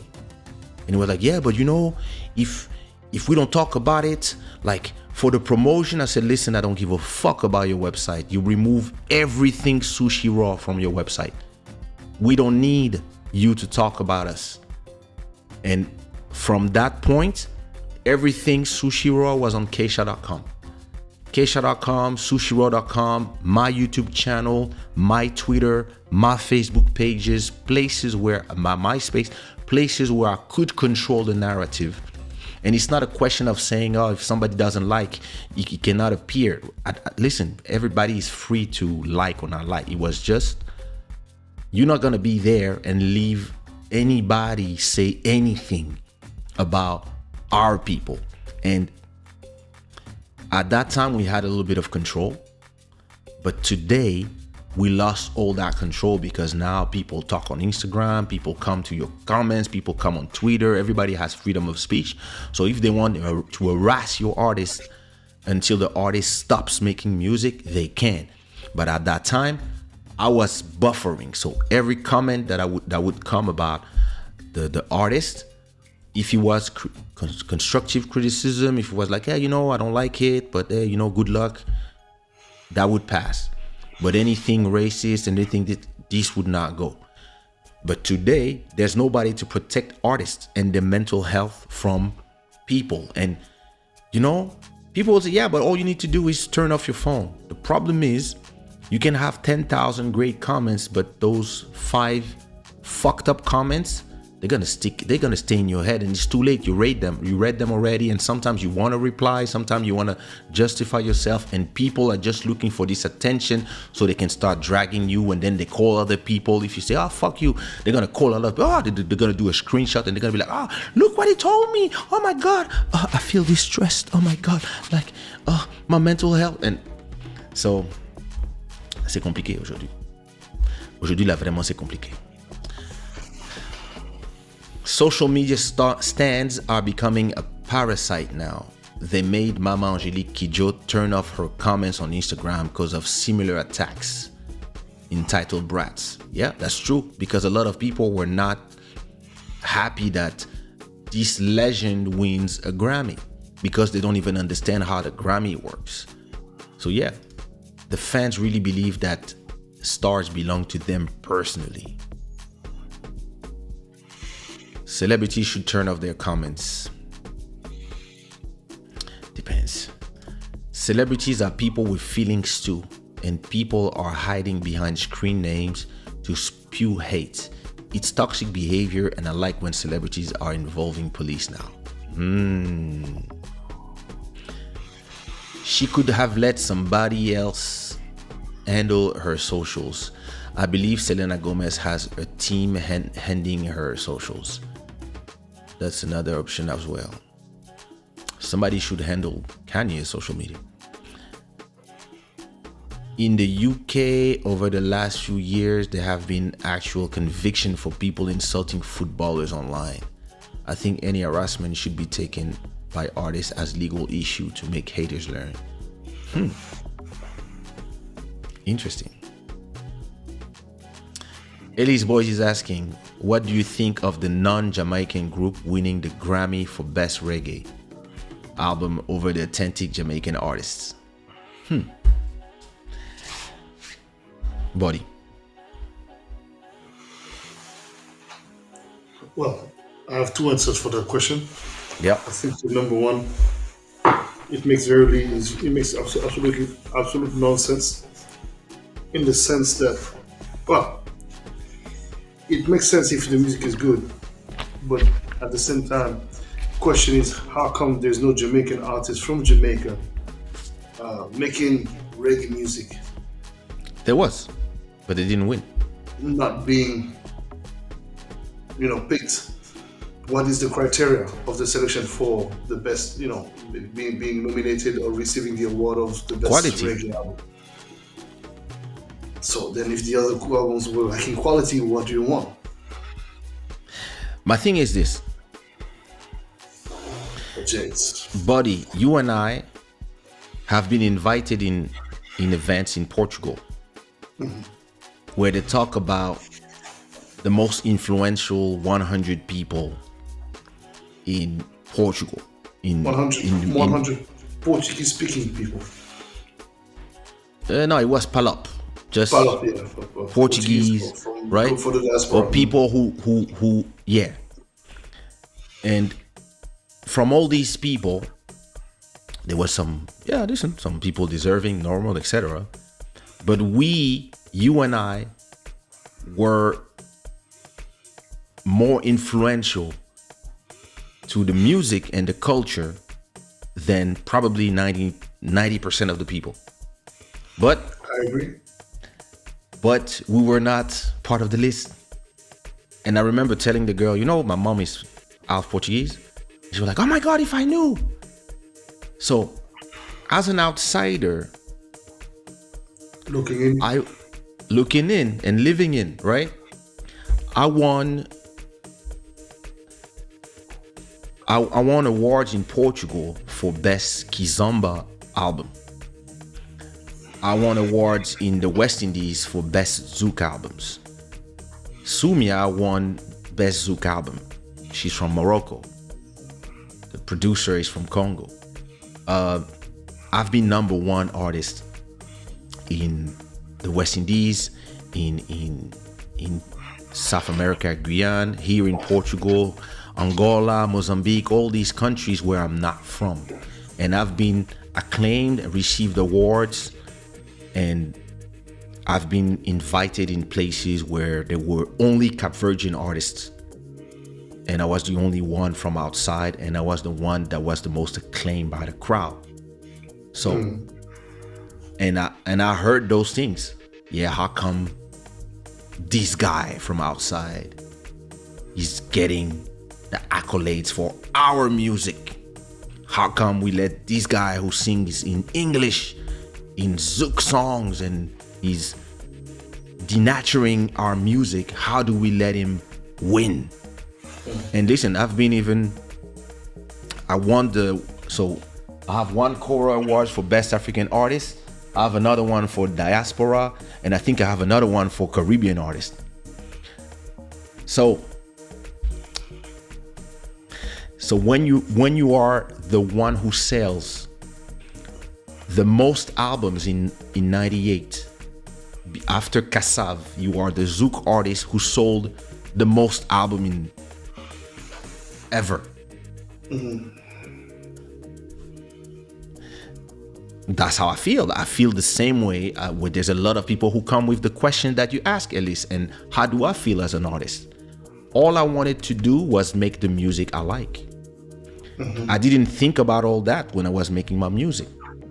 When I do Amapiano, when I do Afro House or whatever, I don't think about nationalities or stuff. I just think of, yo, listen, this is the music I like. So when BTS wins an award and they sing R&B, because they are Korean, should they be able to win an award for best R&B album or for best pop song? Because do the genre belong to somebody? If you want your genre to belong to your area, then any Jamaican artist who's on any Jamaican descent, like Busta Rhymes, can they win a rap award? Because rap is not coming. I mean, technically, the first rapper was Jamaican, but you see what I mean? Like, I think this has to do with the skin color situation as well. Because they're white as well, it's not helping them. That's but for me, it doesn't change anything. Listen, Boddhi, Boddhi. But you know how it is, and it's very political. Boddhi, what is your skin color? But to the point you're making, I know for a fact in the industry there's still a lot of, especially as you evolve in different sort of like realms of the industry, you can tell my skin color is a problem, even though I'm as African as it comes. But and way more than us sometimes. But you see some people like, yeah, but he's a white guy. No, I mean, you see what I mean? So how do we do? Like, should Boddhi win an award for best Afro House artist when he invented the fucking genre? Should he win when his mom was Belgium American and his father was a little bit of République Centrafricaine? Yeah, but I was born there. Nah, like, it's the same thing. And the problem is, we as because we see ourselves as minorities in these awards, we want the rules to be different from us, for us. But then if we would say the same rule in a different on the other side, we would not agree. So is this thing, if you want to close the awards, a category to a specific group of people, then you're gonna have a lot of doors closed to you guys. Because I remember when some people were telling me, yeah, but you are Congolese, why would you be singing Zouk? Like, and me, I was replying to them, yeah, but you guys are from Martinique or Guadeloupe, why are you singing dancehall? Are you Jamaicans? But it's just not far. So I don't care. You're not Jamaicans. Why are you singing dancehall? Why are you doing dancehall and it's not in patois? You are singing dancehall in etc. You are singing dancehall in Martinique Creole or Guyane Creole or Guadeloupe Creole. It's the same thing. So, and what about all the African rap groups that are doing drill in Lingala? Can they do rap if they are not, or as long as they're black, it's okay? So what about what about Eminem? Like you see, at a point, if you define a genre by the color of a skin or the nationality of the singer, you are now creating a dangerous precedent, in my opinion. So if the category is not best Jamaican group, the category is best reggae album. So if you do the best reggae album this year, you do the best reggae album. And listen, I did the best Zouk album with American Girl. I did the best Zouk album as a Congolese guy. I did another best Zouk album with a Cap Virgin guy. I'm guilty of that. And when people were asking me, I didn't care. I was like, listen, do you like the music or not? If you like it, you like it. If you don't like it, you don't like it. But if you like it, and listen, if we are number one in sales and people are loving the music, what do you want me to do? And the worst part is, when we do music, we don't think about all that. No, we don't. We just think about creating beautiful music. We just want to have fun. We in the studio. When you're doing your reggae album because maybe you listen to reggae your whole life. Maybe your mother was with a Bob Marley lookalike, and yeah, that's all you know. That's all you listen to all your life. So you're doing it, and then all of a sudden you become the number one, etc. And then there's a polemic, and you're like, "What did I do? Like, I respected all the codes, and like I speak the language, and so To answer Ellis, I think the issue with the Grammys overall is the criteria is largely outdated for the evolution of the non-American categories. The Soulja album is actually good. You don't need to be only Japanese to win a gold medal of judo. Exactly. True. On the other hand, music can be gate-kept by race and nationality. We have Koreans doing fire Afrobeats right now. Yeah, Afrobeat is an example. Everybody's doing Afrobeat right now. Everybody. Like reggaeton, all these genres. So,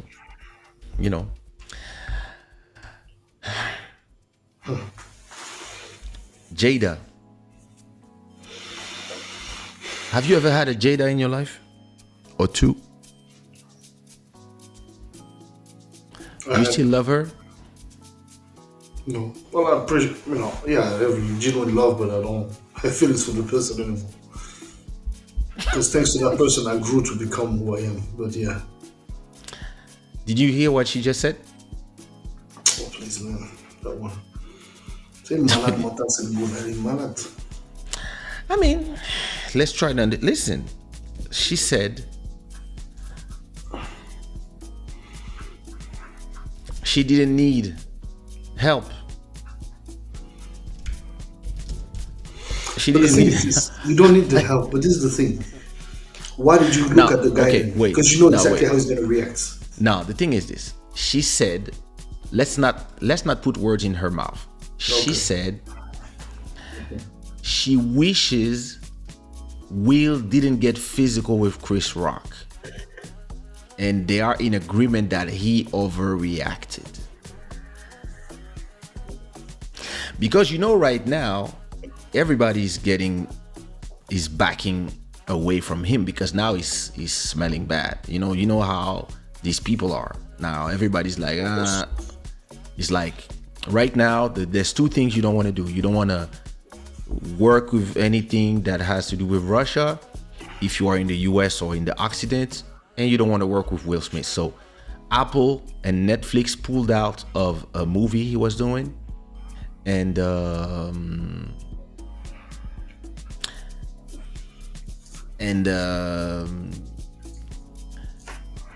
what was I saying? Yeah, they oops. Yeah, they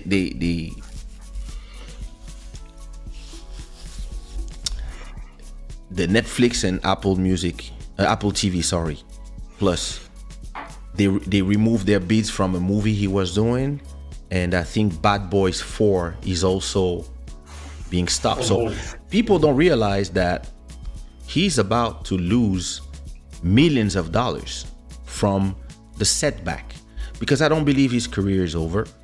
I don't believe that I believe that he also needs time. He needs time to focus on his mental health, because he's clearly in a special state. Like, listen, I had a strange feeling when he was starting to win awards about that movie, and he was crying. He was crying in every award. Like, listen, everybody get emotional how they want, but I was like, what's going on with this guy? Like, why is he crying every time? Like, every time he talks about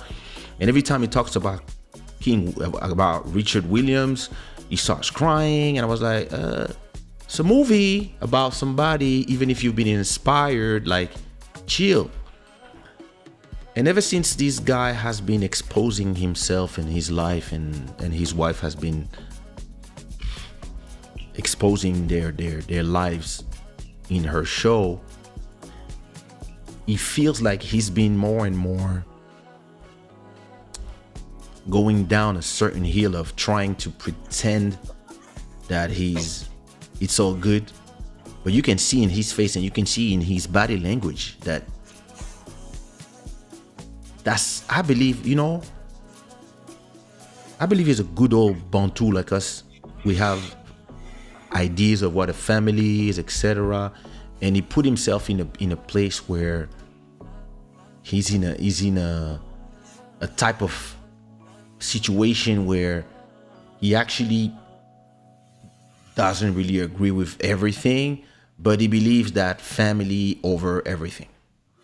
And so why didn't she stop him from getting out of his seat? To me, that's the truth. Like, but maybe in the heat of the moment, you don't really, you're not always connected. But and to me, it's this, like, a lot of people were having a lot of opinions about the whole situation, and a lot of people were trying to find all the ways of the world to defend him. Alopecia, his family condition, this. Look, now the woman is saying, I didn't ask for nothing. I didn't like the joke, but I didn't ask for nothing. So now you're like, all this for that. She does what she's always done with him, supposedly. If we're looking at all the patterns, when we were talking, you and I, about like her 40th birthday that he put together, and she just fucking like this. This is a toxic human being, and so she knows that she's triggering him. He needs, probably, God knows what she said to him in the previous red carpet that he went to. Probably refused to give him some ass. I don't know. And it's like, next thing you know, it's like, no, I'm not gonna let this guy talk shit about my woman, because I know I'm talking shit down. But the point is that this is abominable, man. Your man, that's his night, that's his first Oscar, one of the most important moments of his career, and you don't hold him back, just like Sister Ellis Boys is saying. Come on, sister, man. Somebody should have intervened. How can you let somebody, if you know that he's already unstable, and he's like, hey, okay, I'm good. Probably they spoke to him, like, I don't know. I don't understand, but you're not good, man. Yeah, it's complicated. Okay. And then people are like, oh, don't blame Jada. This is throwing black women under the bus. Now, stop with that bullshit, man. Y'all don't like when we need to be factual. Of course, we are not in their personal relationship, but I'm sorry, man. There's big patterns of shit that has been fucked up between them, man. And his reaction clearly testifies of that.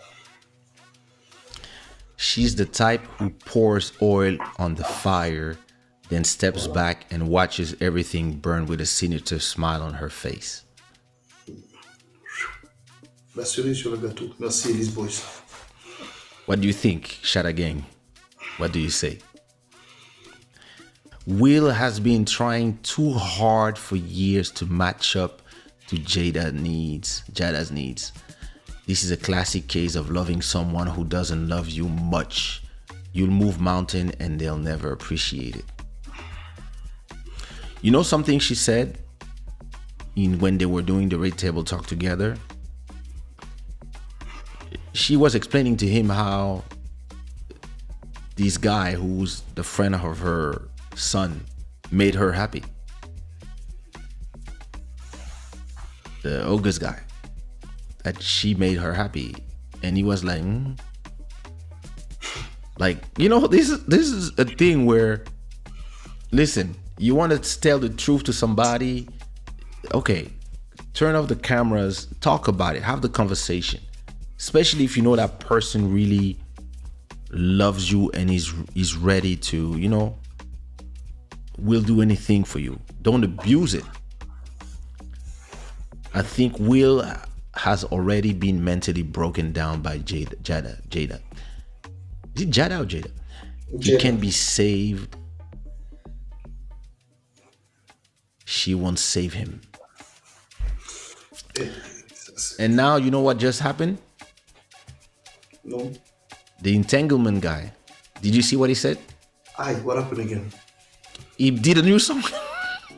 He was like, oh, listen, I'm gonna cloud chase that shit to the max. And he did a new song.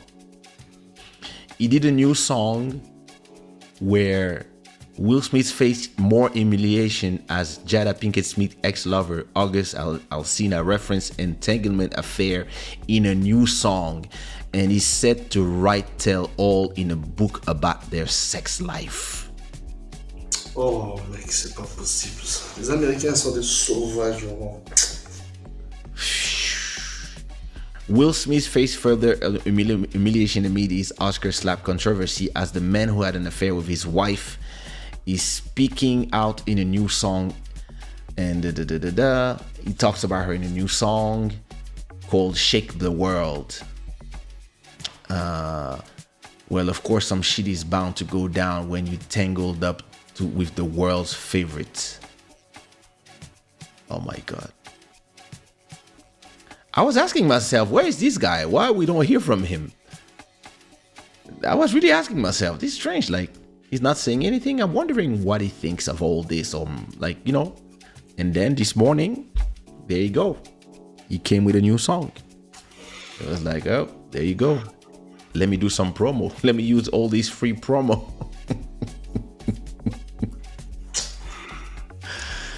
This is sad, man. This is really sad. That's problematic, huh? But the thing is this, I was having a conversation with a friend of mine who had been in a similar situation, and he was really like angry and pissed at Will Smith, and I was like, bro, like, you should actually be understanding because you went through this like with your ex-wife. So how are you, why wouldn't you be understanding of the situation? And I was like, sometimes you meet somebody that you really love, like from the first minute, you really love them and you're ready to give them everything. You're ready to give them the world. It happens. And if that person is the right person for you, perfect. But a lot of times it's not. And I believe as we grow, we've all been in one side or the other side of the equation with somebody who really wants to do everything for you, and you know. True. So, I mean, yeah. We all have had definitely a role or position. Oh, yeah, you're right. But at this point, they've been together for how many years, man? It's like 30, 25, 20 something. Bro, come on. At a certain point, even if you just have some dignity as even if you're like, woman empowerment, like, dude, this is not cool, because you literally tell people live on TV that your man is not satisfying you. Like, my man, I beg now. Why do you do these things, man? You're affecting this man's morale. What about breaking down the black man? Protect your. But what about these brothers, man? Now you just fought, man. Not you, but the accumulation of all these humiliations has led this guy to make a fool of himself. And look, he's actually he wants to take a career break. I just saw here. The Sun just announced that actor Will Smith will be hospitalized in a luxury rehabilitation clinic for celebrities in the States. And Will Smith confessed that he's very ashamed of the way he acted at the Oscars. Come on, man. Come on, bro. Yeah, I mean, listen. The rehabilitation clinic is going to do what? Yeah, okay. Going to face your responsibility. The guys are really facing responsibilities, but it's like, I don't know, man. To each their own. He's 53. At his age, you're going to tell him what to do, so. I mean, listen. It's not easy, man. Of course it's not easy. But the boycott is also... But you see, this is the thing, right? What they're doing to him, they've not done it to Woody Allen. They've not done it to Harvey Weinstein. Even though, it was... But still, like... they're pushing it extra, man. They're going way too extra about this. Like putting out of I this, putting out mean, of that. It's okay. You fucked up. So okay, and like fucking Chris Rock refused to press charges. Let them solve this situation.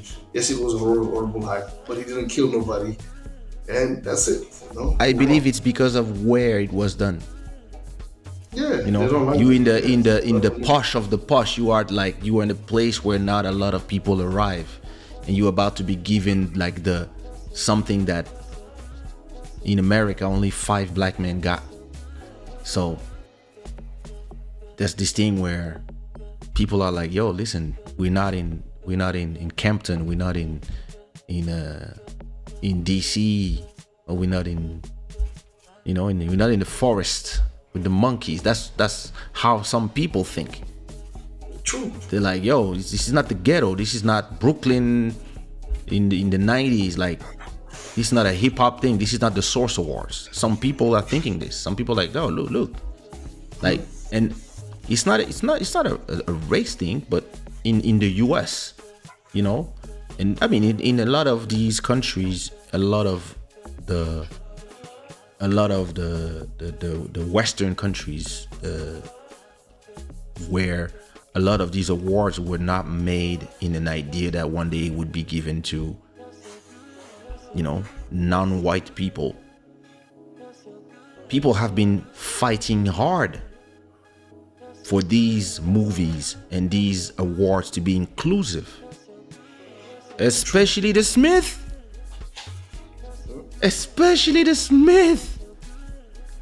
You were pissed because he didn't win in what was the name of the movie? I forgot the name.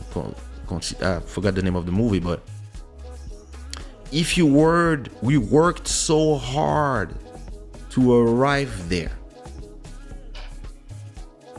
On that day, what are you doing? And maybe when they got home, maybe she told him, what happened? You worked so hard to be here. You wanted to be here. I don't like these people. I don't like these places. I mean, listen, she's an actress too. So, you know, maybe she was like, what's happening with you? You know? And he's like, what you mean what's happening with me? I did this for you. Everything I did in my life is for you. And she was like, listen, I don't need nobody to make me happy. Like she said, she's been saying it. She's like, listen, I don't like rules. I don't like this. I don't like that. The only person that can make me happy is me. So it's hard. It's sad for him. I don't believe that we'll be talking about this in 6 months, 3. Like at a point, Kanye is gonna say something, or you know, there's a war going on in Europe that those people are talking about, or maybe there's gonna be the midterms election. There's a lot of, you know, there's always. But I mean, I know a lot of people, and I've been there with people. When you date narcissistic people, narcissistic people, yeah, that's usually how it is. Like, you know, it's all about their image. They want to be always, you know, looked a certain way, and they eat you alive. That's the sad reality of what it is to be with that type of person. The problem is if you decide if you decide when you meet that person, I'm gonna stay with that person forever, and it's a decision that you took, and you don't want to go back from your decisions, nobody can help you. Like, everybody can give their opinion. Oh, you should leave her, this, that. Listen, I know how it feels. You know, I know how it feels to just think about the idea of not being with somebody, and just feeling your heart breaking just thinking about it. I know how it feels, so I can empathize with however he's been feeling all this time. And you know what I learned? The mother of his first kid, right? He actually went to the shooting of I don't remember what's the name of the series where she was an actress where they met. He went there to meet her. He went there to meet Jada because he really was like, oh my God, she's the one, like, you know. And he went where she was shooting that series to meet her. And in the set, she actually met the other one. She actually met the first baby mom, his ex-wife. And he actually stayed with that one and had a baby. And then, I don't know how, he started cheating on that one with Jada. And then he left that one because she was pregnant, and he divorced from that one and got with, I don't know the time exactly, but so that's crazy. These guys, man, these superstars too. En vérité, it's debauchery, man. At the end of the day, for me, I know disrespect, but like they've also their kids are also messed up by them too, man. Like, you know, I mean, if having your parents parents who are, are is weird. Yeah, come on, man. it's complicated. Listen, if my mom was dating my friends, I would be fucked up too. Hella fucked up, man. I remember I had a friend, when we would go to his house, his mom was always almost naked. She always had like these transparent robes, and she was like, "Hello, Edouard." Like, bonjour, madame.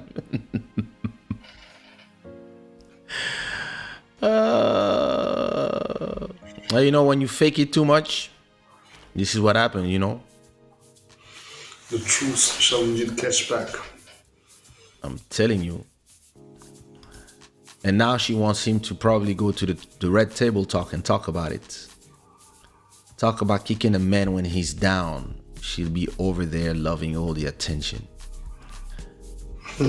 Is Jada using voodoo? Oh my God. It could be. You know, elle a probablement bassé le gars sauvagement.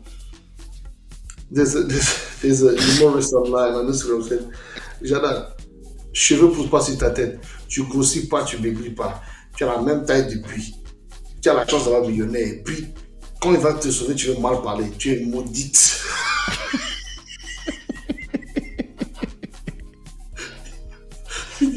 Les Africains, vraiment, nous sont terribles. Oh my God, African people. Jada's a classic example when someone settles in a relationship. When they are just like, I'll marry them because they're right with me no matter what. He wasn't her first choice and will never be. And you know, she said in her show that she got married just because everybody was pressuring her to get married because she was pregnant. But she never believed in marriage anyway. So it's complicated. This will situation reminds us all, go to where you are loved and appreciated and marry someone you love. Amen to that. Amen to that. And I would add, and when you are not loved anymore, or when you don't love anymore, and you don't appreciate or are not appreciated anymore, it's okay to leave. But then it takes us to our values. As somebody who has been raised by Bantu parents in a certain respect of some values, yes, a lot of us, we don't believe in separation. Yeah. I mean, we do because we were raised, I mean, we lived half of our lives, or maybe most of our lives in France, in Europe, in Portugal, Belgium, etc. But the example that we have is parents, and we see them as heroes because they were resilient to this, that, tromperie, kids on the side, etc. And we have this example, and we believe that this is the vision of the couple. We stay together. My parents have been together since my mom is 18. She's 64 or 65. So you know, if they've been together like 40 some, more than 45 years together, and they went through everything, even wars, even exile, and they're still together. This is my example. If I separate from somebody for the little bullshits of day to day, I feel personally as a failure compared to the value of what I am as a Central African man. So that might be at the moment where I'm tired, I wanna go, etc. This might be something that keeps me there, because I'm like, yo, I don't want my parents to be ashamed of me. I don't want the people who came, the families and etc. I don't want people to talk about me. So in a way, you know, Americans, mama. These family men, you're talking about some people that this poor guy, it looks like he has had to swallow his pride so many times because that woman has enabled the kids to do whatever they wanted, and he certainly had to co-sign shit that he probably didn't even want to co-sign in the first place. But you know what? Because he wanted to stay. Okay, have you ever been with a girl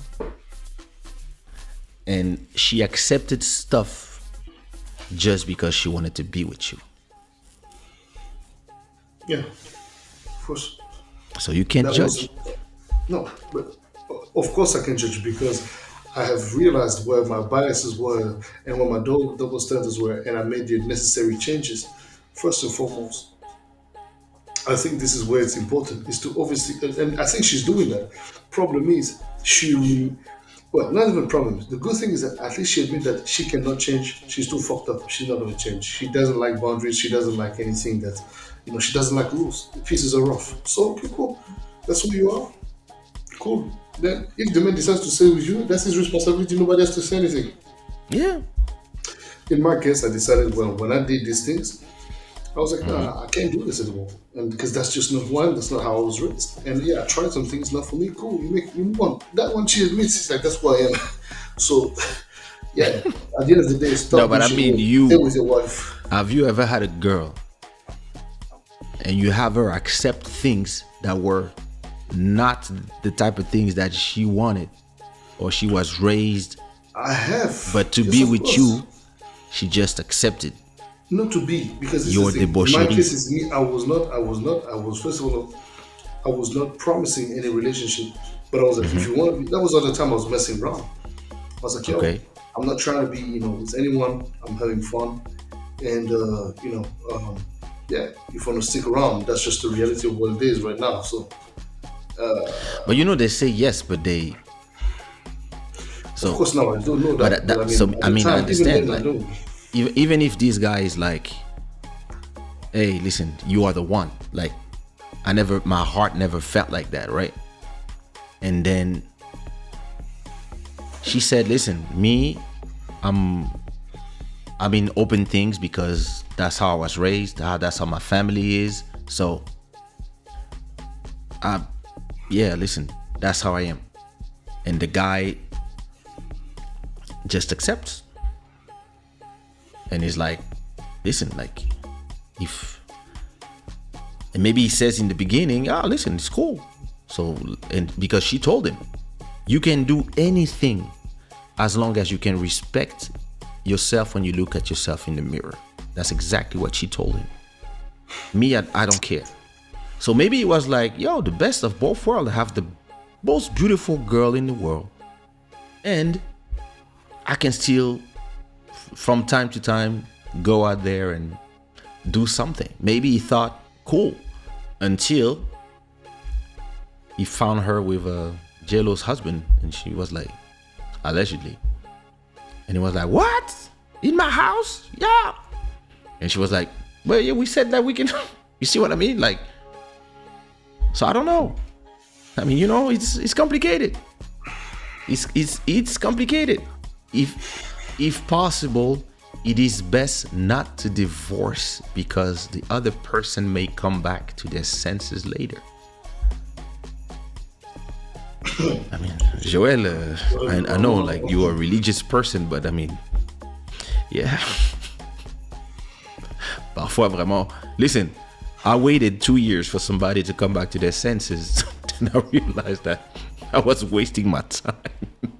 And if I could go back to that time. Yo, there's a lot of girls that I was like, no, I'm sorry. I mean, look, I would be like, Dodo miam miam bez.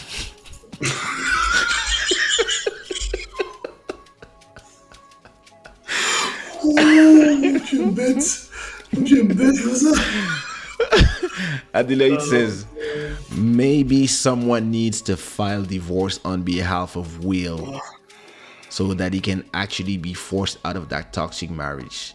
Because I think even Jada's mom doesn't like Will and he's just drowning in there. I don't even know if it's possible. I don't think you can.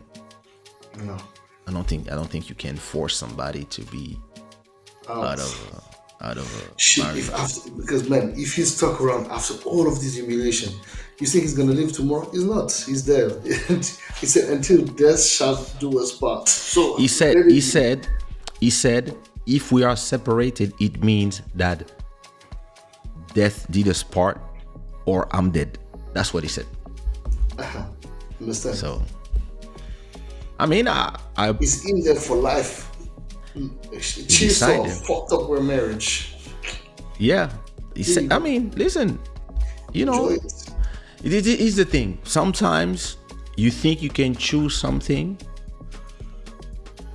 and it might take you a long time to realize that you can't. And listen, I know some girls that were in my label. They fucked their careers for a guy. I know some singers, they fucked their whole career. I know others, they gave all their money to a guy. He took all the money and he went to marry another girl. And I know the opposite too.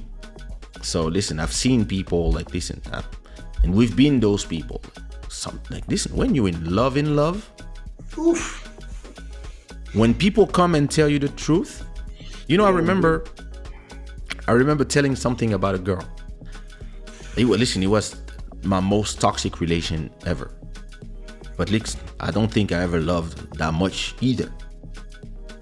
And it usually is the case anyways. Yeah. And I remember calling Sumia, because even if she was an artist on my label, she also became a close sister of mine. And I really love her because she will tell you the truth. She doesn't care. Sumia will not, and she's a very intelligent, she will tell you exactly what she feels about something. So I remember after 6 months, I'm explaining to her my situation. I'm telling her, you know, and I'm really, really in love, and we're going to do this, we're going to do that. And she's like, I'm going to stop you right now. You are gonna fuck yourself up on the wall. This person is just using you and blah blah blah blah, and she's a perverse narcissistic, and trust me, she just needs you for this, and what you should just do is fuck her and move on. And you know what I did? I didn't speak to her for 6 months. Yeah, because I did. Listen, when you are in there, you don't want to hear all that shit. Because I think also it's normal, right? You with somebody you work for it, and it's somebody you obviously you fancy. You want to make it work. You want to, you want people to give her the benefit of that or him.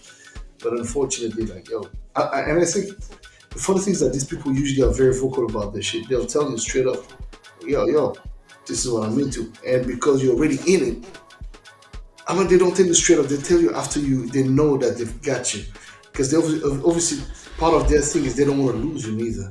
So they want to get you, have you get a taste of it. And then, hey, by the way, I know I didn't tell you, but, and it's like, yeah, but yes, I do things with you that I never do with anyone else. Yes and no, man. Yes and no, because somebody can tell you what they are into, or somebody can tell you how they are, but because they are the most beautiful thing you've seen and it's the most amazing feeling you ever had in your life, you like, listen, this is just a detail. I'll fix them. Je vais You see what I je vais mean? t'échanger. Je vais t'échanger. Je vais t'échanger. And then, some people have the hack. Listen, some people, I was about to show my credit card. Let me show you my gym card. Some people have the hack. And they just put in the back here and bzz, and you forget all your values. Listen, One time. you remember when I was in that situation? I lost all my Remember values. when I was also in mine, huh? I remember when you were in that situation yourself. You were losing your values, and those people those people will do anything for you to stay as well. Listen, I was receiving 8 a.m. every day. Good morning, my love, and every day at 10, good night, my love. And now you're on YouTube. Yours was on your chat all the time. Your love of your life, the Kenyan one.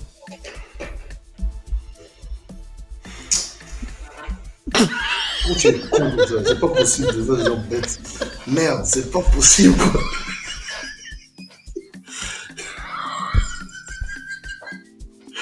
Putain, ce mec. Ok. I'm coming for you. Wait. Cheers to that. Cheers to that. Cheers to the Kenyan one. Okay, man. There's a crazy cookie right there, man. How many women have you blocked like this one? Not many. Not many. Actually, in total, 2 women. I've only blocked 2 women in my life right now. Oh my God. No, 3. Yeah. I only blocked one. I only blocked one, and I moved fast in life just to make sure I would not get back with her. No, man, that one, no. But let's be clear, because you're a fucking troublemaker. I did not do shit with that woman. That woman, I did not do shit. I did not even get into anything. Of course, you never saw her in real life. Even if I saw her in real life, that doesn't mean I'm going to do anything with her. And listen, she even sent me strange messages. She talked about my kids and stuff. So I don't know what you did to her. I don't know what you do to people, even if they didn't even meet you. That shit is crazy, bro. What can I do, man? It's the magic. What can I do? C'est un enfant béni. Il a été lavé avec vraiment un sel. L'huile. Kaysha dit que je dérange votre colonel. He's a general, he's not a colonel. Vraiment, Tricia, respecter mon grade, comment? Vraiment, respecter les gens, ça alors. Il y a des jetons ici. Telling you. Non, il y a des gars qui ont été bloqués, vous savez même pas. Hein? Ouf! Vraiment. Pas blocage. Des démons. Elise Boy, remember that girl? Does Elise remember her? Elise remembers very well. Let's not even go there. No, okay, you fucked up. Stop with that shit. What did I do? No, because these kind of people can watch the show again, and I don't want nobody coming to like, beg. They blocked everywhere. They will not say nothing. Bro, man, these people, man, yo, do you understand the level of stress that gives you when people literally tells you that you try to abuse them over the phone or rape or whatever? How can I rape you over the phone, man? I don't know, man. I don't know. Oh, whatever the fuck they say. I'm like, dude.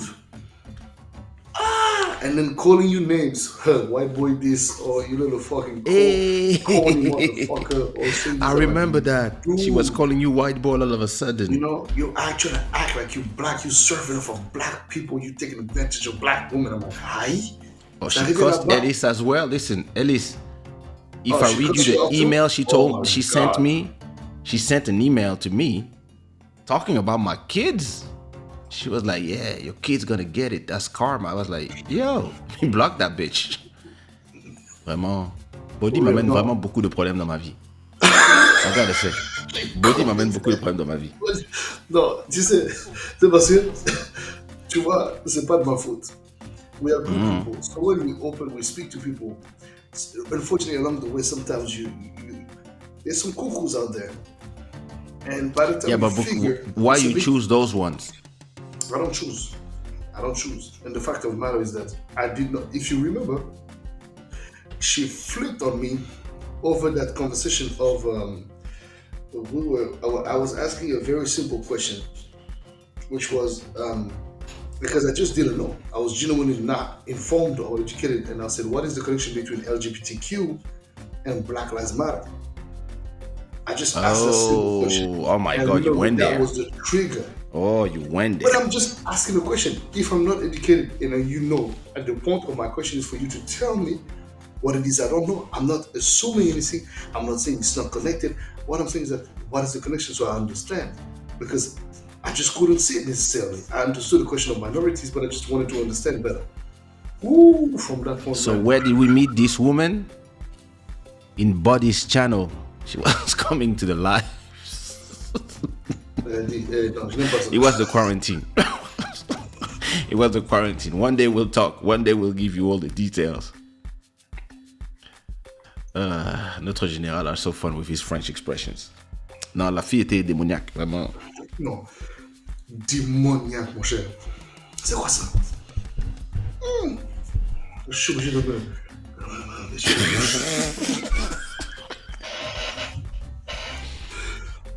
No, man. No. There's some evil.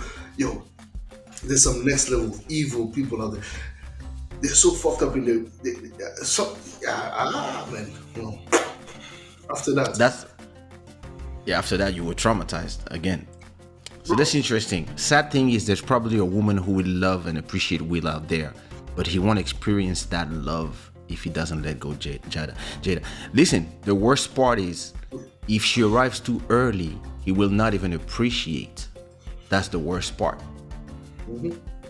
Because sometimes you want to go too fast with somebody because you really need to be healed, and then you don't appreciate because you're not really with that person because of the healing.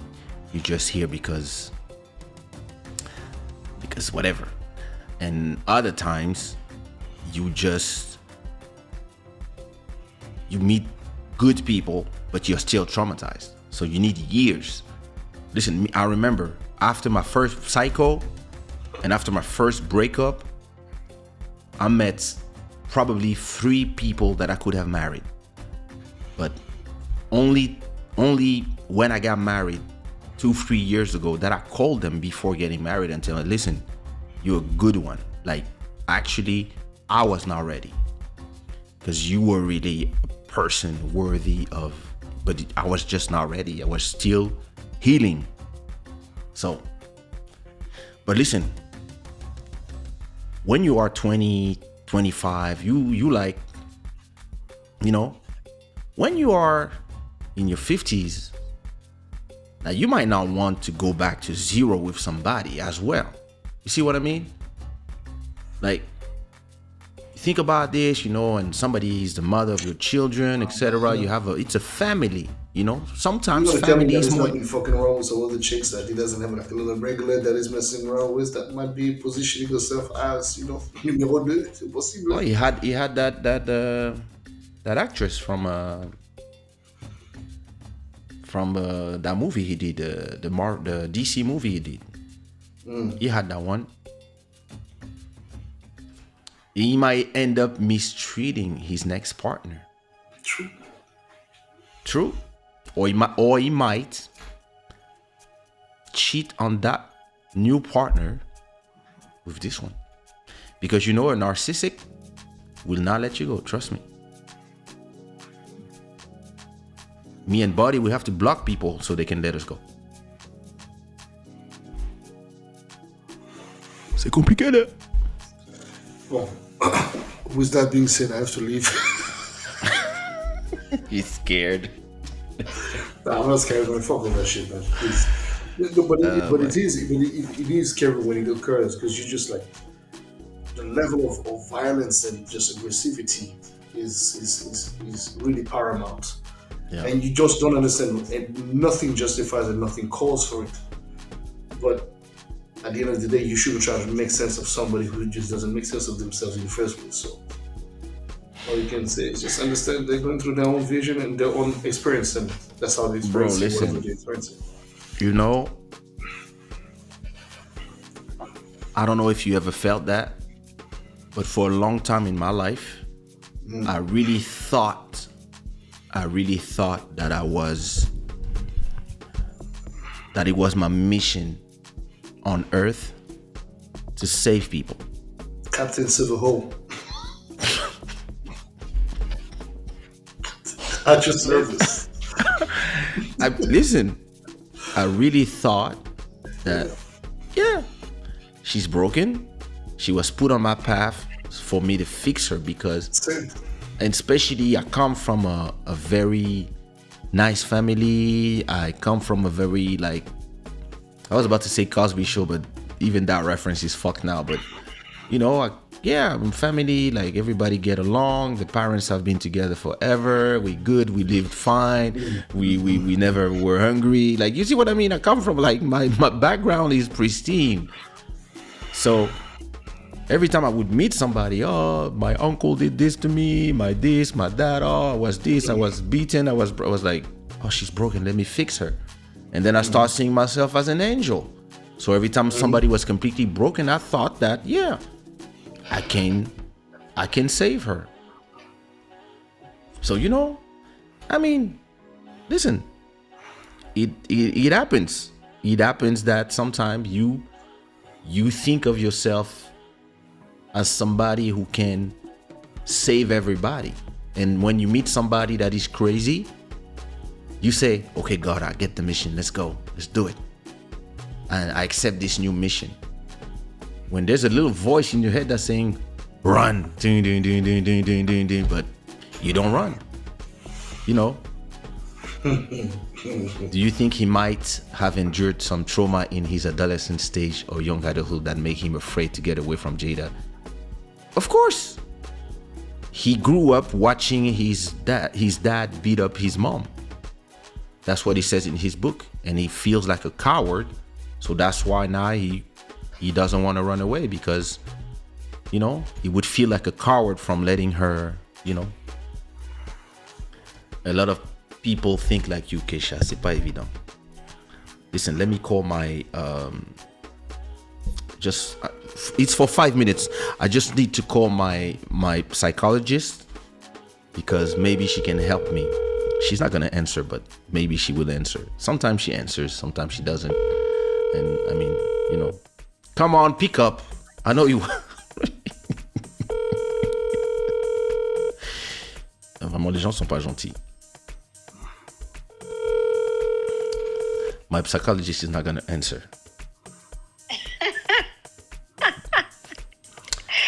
Allô? Tricia? Mister? Oui, allô?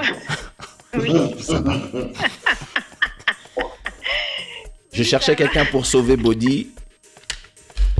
Donc je me suis dit... Oui, il a besoin d'être sauvé. Il a besoin d'être sauvé. Il a besoin d'aide, vraiment. Oui. Il a rencontré que des psychopathes dans sa vie. Christian, je n'aime pas ça. N'écoute pas ce farfelu. C'est un farfelu de premier ordre. Comment ça se fait? I don't know. Il aime les... He's Captain Silverhole. That's him. Says the man who is the chief of them all. I don't even know if she hears you. Wait a minute. Non. Je sais pas, moi je l'entends pas en tout cas. Ah ben oui, c'est normal puisque tu es... Il aurait fallu que il aurait fallu que je l'appelle de WhatsApp normal et que je connecte WhatsApp dans l'application. So, she cannot hear you. Écoute. Mais là, mais il regarde l'émission, non? Non, il t'entend, mais toi tu peux pas l'entendre parce que je ne suis pas connecté. Ah, il aurait fallu que je t'appelle de WhatsApp depuis l'ordinateur, que je connecte WhatsApp. Mais c'est compliqué. Je vois. Ou alors que je t'appelle directement depuis l'émission, mais là il faudrait qu'on voit ton visage. Je sais que tu n'es pas prête à te dévoiler à Boddhi avant votre mariage. Pardon. Si c'est une salle mais attention. Hein? Me dévoiler à qui? À Boddhi. Bon, il a déjà vu ta cuisse, mais bon. Ouais, mais il faut commencer par le visage quand même. Quand même. Ça, c'est bien dit. Et puis, de toute façon, il ne peut pas s'approcher de mon deuxième bureau, même si c'est un voleur de go. C'est un grand voleur de go. Une fois, on était en Hollande.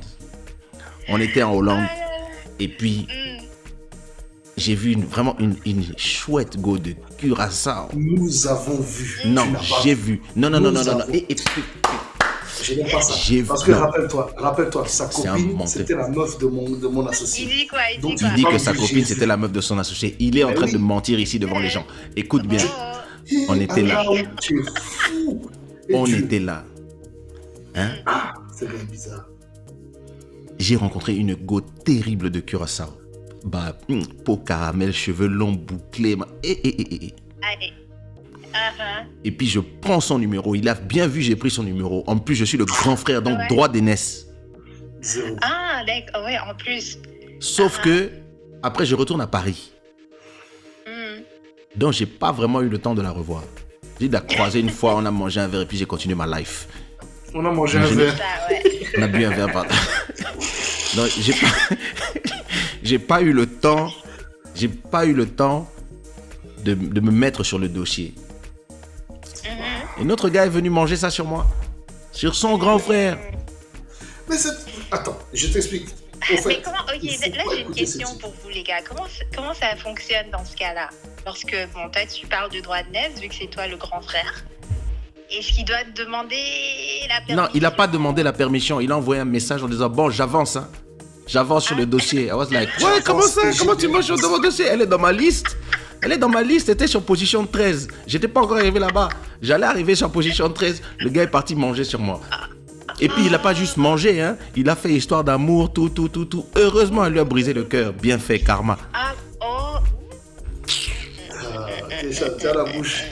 Mais Dieu t'entend. C'est qui est Dieu mais, t'entend. mais normalement, comment ça se passe dans des cas pareils? Est-ce qu'il aurait dû demander l'autorisation ou bien? Mais bien sûr. Ouais, mais bien sûr. t'avais pas Je te donne finalisé la chose l'autorisation, quand t'avais ma commencé, boule. t'avais Il va pas pas te donner. finalisé. Je n'ai pas d'autorisation à te donner. Tu n'as pas le droit de cuirassage même sur la boue. Il y avait rien de Tu n'as concret. pas d'autorisation à me donner. Là, il dit qu'il n'a pas Tu d'autorisation à n'as me pas donner. le droit de cuirassage chez la petite. La petite était dans une boîte de nuit, un lieu public. Ce n'est pas comme si je l'ai croisée dans ton salon. Non, il y a une règle chez les hommes. Ah, Quand tu rencontres une go et ouais. que tu dis à tes gars option, tu as mis l'option. Mais tu n'as pas dit, tu as mis option. Bien sûr que j'ai dit j'ai mis option, sinon j'avais pas pris le numéro. Mais tu n'as pas. Ouais, mais ouais, ça quand veut même. dire prendre le numéro de quelqu'un. Pardon? Et moi, j'étais positionné parce que sa J'ai dit copine oui, étant quand l'amie même, t'as de. raison. Étant la Il go dit- de mon associé. Il a dit que son ami était la go de son associé, donc il était positionné. Il ment, il n'avait pas rencontré avant. Non. Mais, mais la go avait. Ce que tu ne sais pas, c'est que la go avait entendu parler de moi au Vous n'allez pas préalable. vous entendre là-dessus, hein. Je te le dis Mais direct. oui. Vous n'allez pas vous entendre Il là-dessus. faut le laisser. C'est pas Non, on grave. va pas s'entendre là-dessus parce que c'est un manque de respect. Un jour, je lui ferai le coup. Bon, trop tard, je suis marié. regrette Mais c'est pas grave, C'est on est trop ensemble. tard, c'est fini. C'est fini. C'est On sait jamais. C'est fini. Ah là là. Mais si peut-être tu peux l'aider à s'ouvrir un Mais peu ce cœur. les histoires blessé. de Boddhi là, elles m'ont l'air très sérieuses. Hein. Il faut que je Ah. suive son dossier là. Non, non, Ah non. allez, non. Non. Mais tu n'as pas entendu les histoires de Kaysha, tu veux parler des miennes. Pourquoi? Aïe. Faut pas écouter Il a Kaysha, dit, Kaysha, tu n'as pas Kaysha, entendu il a mes pas histoires, donc... Non mais c'est ça, il faut que je commence à m'intéresser là, parce qu'on dirait que son dossier est lourd. Non, son dossier est très lourd. Non, lui, il a des levels. Hein. C'est-à-dire que lui, quand il voit la cuisse, c'est fini. Donc, tu vois, il voit la cuisse de quelqu'un, paf, patatrac. Patatrac. Ouais, mais il y a des étapes quand même. Non, lui, il voit la cuisse, c'est fini. Il oublie son nom. Oh. Il fallait tout doucement, faut prendre son temps. Il faut prendre son temps. C'est ça, je lui dis tout le temps. Mais soit il va complet, il fonce, soit il prend son temps trop longtemps. Non, mais prendre son temps trop longtemps, ça veut dire quoi? C'est pas mauvais non plus? Non, c'est pas mauvais, mais bon. Parfois, tu prends trop ton temps, la go n'attend plus. Tu sais, les go d'aujourd'hui... Ouais. Un jour, j'étais avec une go que j'ai rencontrée en boîte. I'm here, I'm in the club, take a number. Cool, chill. Then, you know, I was in Portugal, I've been there for 6 months, so, you know, take the number, da. So, send a message after 3-4 days, not to send a message right now, you know. Hey, what up, Iske? You know, like, you wanna go to movies, maybe eat some sushi, etc. And she's like, yeah, you know, let's go. So we go to the movies, we go eat some sushi, and then I'm like, you wanna come watch a movie at home, you know? And she's like, yes, of course. So me, I'm like, hey, hi. Donc, on arrive à la maison, donc dans ma tête, je me dis, bon, d'ici 2-3 heures sûrement, nous serons dans le damage. Et donc à un moment, j'allais mettre un film, mais on était dans ma chambre, donc tu vois, on est dans ma chambre, donc on est assis sur mon lit, on parle, la lumière est feutrée, presque, tu vois, on est en train de parler, donc je commence à lui dire alors, tu fais quoi dans la vie, tu veux quoi de la vie? C'est là que tu as demandé. Attends, Kaysha. C'est là que tu as demandé tu fais quoi dans la vie? Je savais même pas c'était quoi son nom.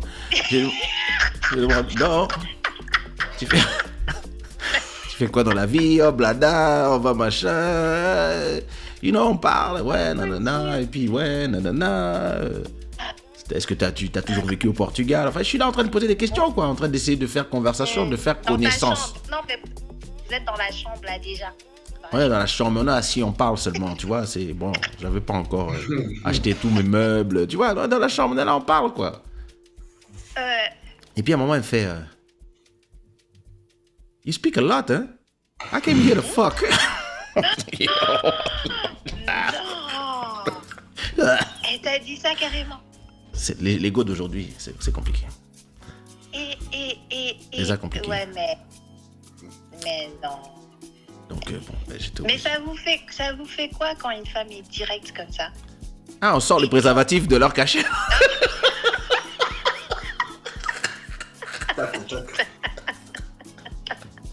C'est encore mieux. Il dit c'est encore mieux. Toi aussi. Non, moi je déteste ça. Moi, tu vois. Moi, j'aime bien quand on prend notre temps, on fait connaissance. Je te présente mes sœurs. You see what I mean? I'm not that guy. I like things to take their time and you know. Mais bon. Mais il y a des hommes comme ça, hein, vous vous moquez, mais il y a des hommes comme ça qui préfèrent prendre leur temps. Mais comment on se moque? Moi aussi, je préfère prendre mon temps. Ah, ok. Il On faut dirait pas pas, croire mais tout bon, ce que Kaysha dit, en si fait. tu le dis. Non, franchement, non seulement j'aime bien prendre mon temps, mais à une époque, je me mettais même des barrières du type I want you to not know me as a like Kaysha. I want you to not know me.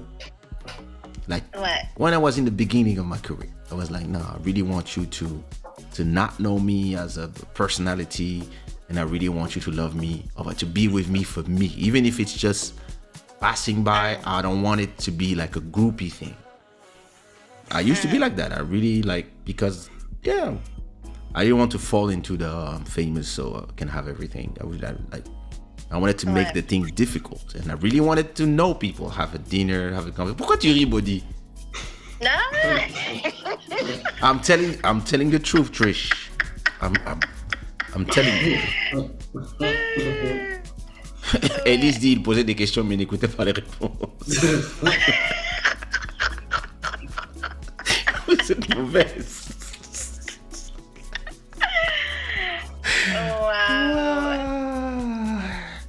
Non, dis à Boddhi qu'il doit prendre son temps, tu vois. Moi, je prends mon temps. Il Moi, je suis prend son calme. temps. Hein. Il a dit, il prend son temps, il est calme. Moi, tu sais, moi, je suis pas émotif. Hein. Kaysha me dépeint comme un gars émotif. Je suis pas C'est mieux émotif. comme Les ça. cuisses, là, ça me fait rien. Il Ça a dit va, les cuisses ne lui ça font va. rien. Il a dit tes cuisses ne lui font rien.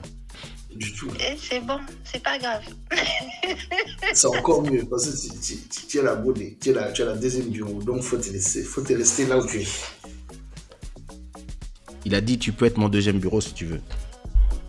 Tu as vu, tu as rendu fils que moi, j'ai dit. le titre là, c'est deuxième bureau seulement. Pardon. Ah, Tu as vu ça? Tu as vu cette C'est quelle réponse? injustice? C'est quelle injustice ça? C'est la vie, c'est comme ça, il y a des deuxièmes bureaux. C'est la vie qui est comme ça. Il y a des premiers bureaux, il y a des deuxièmes bureaux et des troisièmes bureaux. Mais tu sais, Les abouillis. je parlais avec une de mes bonnes amies et on discutait justement des différents niveaux. On se disait, est-ce que tu préfères être la première dame ou bien deuxième bureau? Moi, je disais, dépendamment de là où on se trouve. Parce que quand t'es au bled, tu vois, c'est différent, tu vois. Mais en Occident, être deuxième bureau, Donc au bled, tu accepterais d'être deuxième bureau? je pense que ouais, si j'étais... Franchement, What si the j'étais fuck? Attends, j'explique. Écoute, J'explique. nous pouvons prendre l'avion maintenant. J'emmène toute ma famille, j'achète j'ai déjà une grande maison. On a un terrain, Binza. On Non. s'installe tout le monde. Et puis bon, je te présente à madame. Comme elle est musulmane, peut-être qu'elle-même... Je veux dire, tu sais, comme ton grand-père, you know? Là-bas au pays, peut-être... Non, mais attends. Kaysha, on y va doucement. Yo. Parce que là, je vois que tu vas... C'est trop speed, là. On y va doucement. Regarde. J'ai bien dit, si j'avais grandi là-bas, avec la mentalité de... Non, là-bas, tu as dit si j'étais là-bas. Bon, ok, je rectifie. Si j'avais grandi là-bas, parce que moi, ma mentalité, je suis congolaise et tout, fière de l'être, mais j'ai évolué ailleurs, veux pas, tu vois. Mais je pense que si j'avais grandi là-bas, je pense que j'allais avoir j'allais avoir une autre mentalité. Parce qu'il y a beaucoup de femmes là-bas au pays, pour elles, écoute, elles s'en foutent, hein. Ouais. Du moment que... C'est pas la même Voilà, matrice. It's not the same matrix out there. Not the same thing. C'est complètement différent. Donc, c'est dans ce sens-là que je disais, Kaysha. Et puis, il y a des gars qui sont plus confortables. Some girls out there, they actually prefer Exact. enjoying just the benefits of, Oui. being a number two. Il y en a, elles préfèrent ça. Ouais. C'est clair. Boddhi Satva, Mais moi... Ouais. accepterais-tu d'être un number two?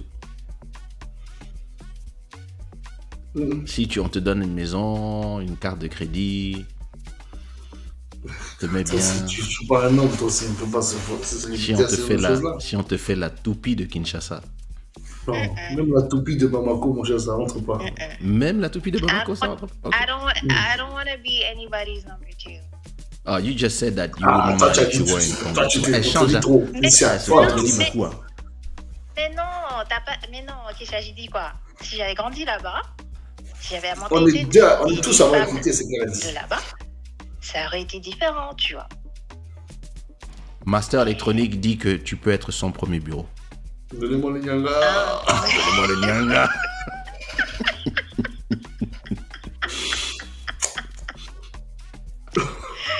Mais écoute, Will Smith là, on va le prendre. Ah, Pourquoi tu as changé sur Will Smith? Boddhi demande pourquoi tu as changé sur Will Smith. Mais tu sais, en vérité, Will Smith, R. Kelly et tous ces gens-là n'avaient qu'à être hackins. Là-bas, personne n'allait les emmerder. c'est vrai. Hein. C'est triste, mais c'est vrai. Ils auraient même peut-être le passeport diplomatique en plus. Some women like to reap all the benefits and don't put the work. Trust me, in Congo, some of them have huge houses and they are official deuxième bureau. Et c'est la culture, tu vois, la mentalité est différente. That's true. Pour elle, c'est normal, tu vois. Pour elle, c'est normal. Non, on devrait comprendre Will Smith. Ouais. Lui, c'est un deuxième bureau. C'est un deuxième bureau. Non, lui, c'est un premier bureau. Mon cher. C'est le bureau officiel. Officiellement, en tout cas, c'est tout C'est pas ça. quand même. Ouais. Post-mortem, C'est un deuxième bureau. pré-mortem, partout. Mais attends, est-ce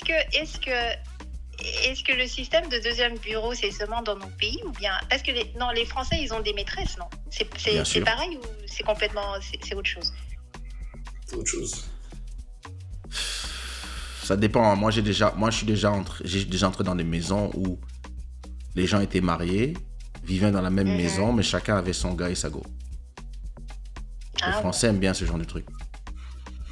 Et puis, ils aiment même être ensemble et puis seulement aller dans les maisons échangistes et compagnie. Hein. Moi, j'ai déjà rencontré des gens bizarres là-bas. Hein. Enfin, des gens très bien là-bas, pardon. Ne me demande pas qu'est-ce que je faisais là-bas. Non, on va pas demander. Oh. J'étais tombé là par hasard Par hasard. Hey. Anyway. Kaysha, c'est bizarre. Écoutez, il faut qu'on fasse un show à 3. Tu te maquilleras la prochaine fois. Ouais, mais attends, ça va pas être équilibré là. Parce que je serai la seule femme. Vous serez à deux Non. contre un, ça va pas? Non. Tu représentes 3 femmes juste avec tes cuisses.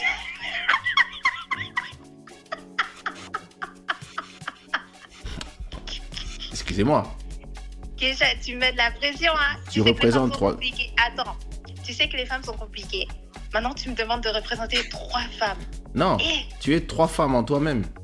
C'est comme ça. Moi-même. Bien sûr. D'accord. Est-ce que Boddhi, il est d'accord? Bien sûr qu'il est d'accord. Lui, il C'est est prêt deux même. contre un, Il a ouais. les yeux, il a ses yeux verts, son rêveur. Il rêve, il se dit, oh là là, si on pouvait faire ça, si on pouvait faire ça en vrai. Comment c'est écouter Regardez, ce type?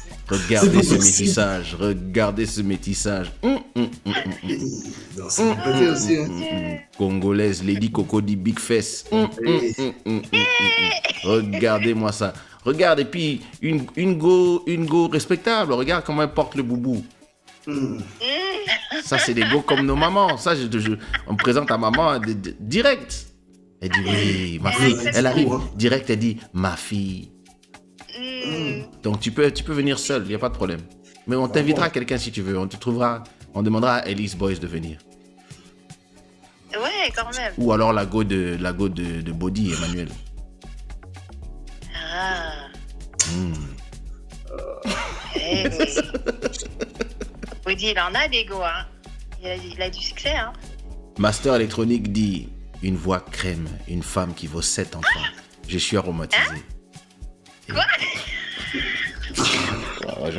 I'm going to sleep. I'm going to sleep. Pardon. Moi aussi, je m'en vais. Moi aussi. Bon. Bisous, Trish. Ok, bisous tout le monde. Bye bye. Salut, ciao. Tu vois, Trisha doit regretter le jour où elle m'a donné son numéro de téléphone parce que maintenant je l'appelle au milieu des shows comme ça. C'est comme ça. Comment la mélodie du danse, ça va? What are we gonna do? En tout cas, Après, après avoir été la victime de vos vilipendes injures et mensonges à mon égard, le droit d'aînesse, tu n'as pas respecté le droit d'aînesse. Un jour, il faudra que tu payes pour ça. Il faudra que tu rembourses ce que tu me dois. La go était disponible. Il n'y a pas mis de Non. sécurité dessus. C'est faux. Ça, tu sais, dans la vie, là, quand c'est là, il faut manger. Parce que tu avais des distractions. On va pas dire tous les bains, mais tu avais des grandes distractions comme tu étais là. J'étais déchargé d'un poids important. D'un foufou. Oui, tu étais en train de demander fous-moi, demander. Tu allais avoir l'estomac gonflé comme à Dakar. C'était pas bon, je vais un peu te soulager.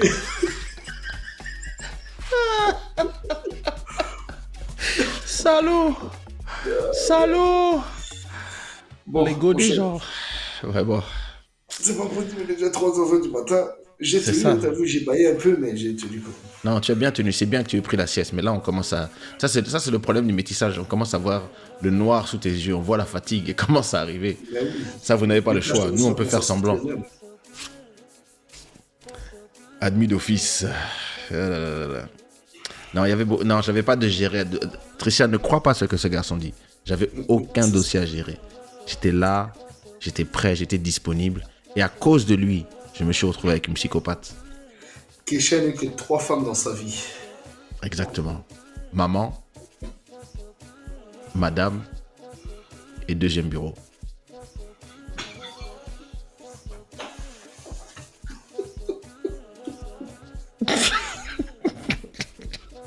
Tu sais que si madame voit ton show là, elle va bailler mal. Qu'est-ce que Parce vous dites que là je suis sûr exactement? qu'elle ne regarde pas jusqu'au bout. Hein. Parce que si elle regarde jusqu'au bout, elle va dire mais C'est ça. c'est qui la go que tu appelles là? Ou quelqu'un va lui dire, mais t'as vu ce qu'il dit dans son jeu? Quelqu'un va lui traduire. Et puis regarde, il va dans l'Instagram de la go, il dit que ouais, elle a la cuisse, nanana. Et puis elle va dire, mais c'est qui ça? Je fais, mais c'est Tricia, tu sais, ma pote, ma cousine. Ta cousine. Si, c'est ma cousine. C'est Ma cousine de Kin. Ah oui, bah oui, c'est une cousine de Kin. C'est Trish, ma cousine de Kin. Ils sont tous cousins. Ça veut dire quoi? Pourquoi tu l'appelles deuxième bureau? Non, quand on était petit, Elle habite à Montréal, de toute façon, elle est loin. Mais quand on était petit, on disait deuxième bureau. On savait pas ce que ça voulait dire, donc c'est resté. Tu vois? C'était monter ma deuxième bureau. Voilà, c'est vite réglé. Il faut être réactif, il faut savoir improviser, mon cher. Non, c'est important. C'est important. Faut toujours retomber sur ses pattes, mon cher. Oui. C'est ça, comme un chat. Comme un poisson-chat. Bon, écoutez, les enfants. Après ces 3 heures fantastiques, je vous demande à tous d'aller on Boddhi Satva channel. Everybody go subscribe. When is the next episode of the Quarantine Groove? I haven't been able to do it because I was traveling. Yeah. But I'm pretty sure next week it will because I'm not traveling next Friday. So this Friday I'm traveling, but the following one I'm back. You've been traveling. That's cool. Making that money. I like that. Yeah, man. We have to get back to it at some point. Listen, finally, it's been two crazy years. And listen, we did an amazing music video. Listen, we look fat in the video because we ate too much before shooting. But as you can see, we back to ourselves. Vraiment, the song is amazing.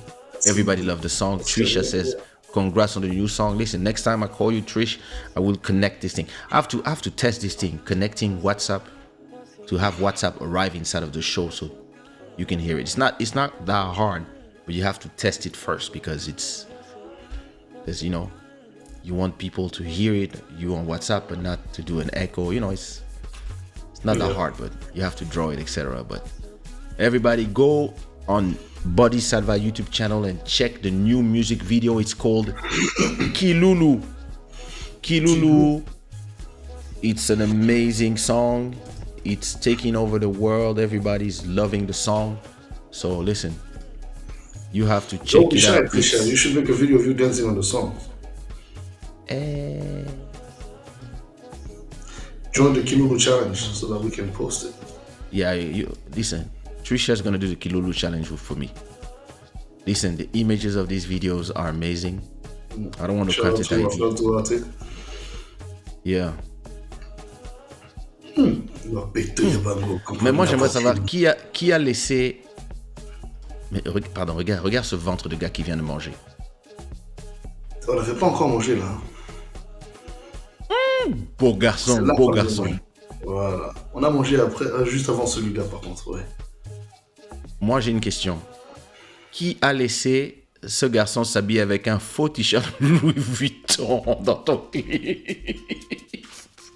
Moi je sais pas, c'est son style. Non, ce clip est terrible. Non, les images sont fantastiques. J'adore ce plan. On aurait dû faire plus longtemps ce plan. Attends. C'est des plans. Il y a un plan que je trouve fantastique, c'est... Attends, c'est où ce plan?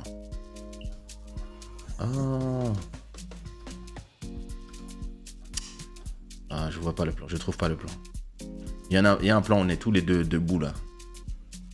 Et je trouve que c'est un plan fantastique, mais on l'a vraiment pas mis longtemps. On l'a mis vraiment pendant un petit temps. But listen, that video is crazy. Yeah, man. And you can see me dancing here. Hey, listen, everybody go discover the video. It's called Kilulu by Kaysha and Boddhi Satva. Sorry, by Boddhi Satva. Kaysha, Ash Baraka, Spilou.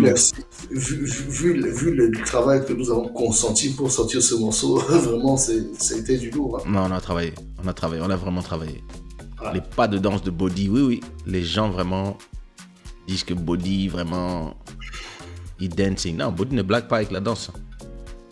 You should dance more on TikTok, Boddhi. You would have millions of followers quick. Yeah, I think I want to start. I have to do the Kilulu challenge anyway, so I might do that tomorrow. Yeah. Listen, let me put the link to the music video so people can listen to it. And listen, Shada gang, please do me a favor. Go to this link of this music video and please Merci beaucoup, Master Electronic. Please leave a comment. I want to see every member of the Shada gang putting a comment on that video. There's a lot of comments, huh? Appreciate but please, it. Yes. Listen. Everybody go leave a like, leave a comment, share it, and listen to it, of course, on the platforms. And actually, I'm going to leave you guys with... I could play the video, actually. Yeah, you can. Il va falloir m'enlever le content ID. Ouais, il faut que tu m'envoies le lien. J'enverrai ça à Peter. This. Wait, I have to prepare the video. Give me a second because I have to prepare so I can leave. Oh, I don't have the link. Oh, I'll play it from YouTube directly. Forgot that I was. Yeah, listen. Before I go, everybody, this show is brought to you by Shada, the gods of good fortune, and thanks a lot to our main sponsor, Sirène des Îles, and to all the sponsors and everybody who was there. If you enjoyed the conversation, please don't go follow Boddhi Satva on Instagram, Boddhi Satva, and on Twitter if you're on Twitter, Ancestral Body, and on YouTube, of course, where you can see the show Quarantine Groove and the show where I'm trying to get invited but I never get invited, which is Monday Quality Talks. You should invite me in your show. I've never invited you on that show. You never invite me. I invited you like from Club Shada number 1 to Club Shada 194. Sure, I still didn't get invited. You forget that every time I'm doing my show, you're not in a quiet zone. Ça c'est pas grave, je peux les enfermer dans la chambre. Là, d'accord.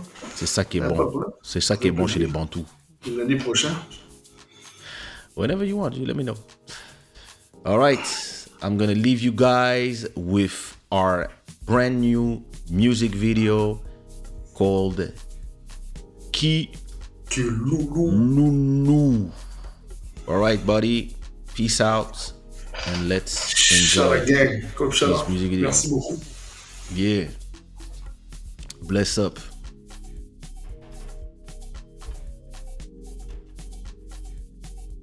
Oh, forgot to do something.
Listen, everybody, please go and check out this video. Go and watch this video, and please, this is an amazing video. I would love for everybody to please leave a comment and celebrate this amazing song by me and Boddhi Satva. And I'm gonna leave you with another song by Boddhi Satva and myself called Entitlement, which is one of my favorite collaboration with him before doing Kilulu, because Kilulu now is definitely my favorite collaboration.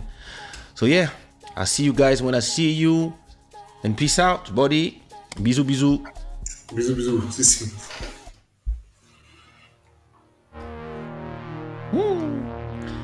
Peace.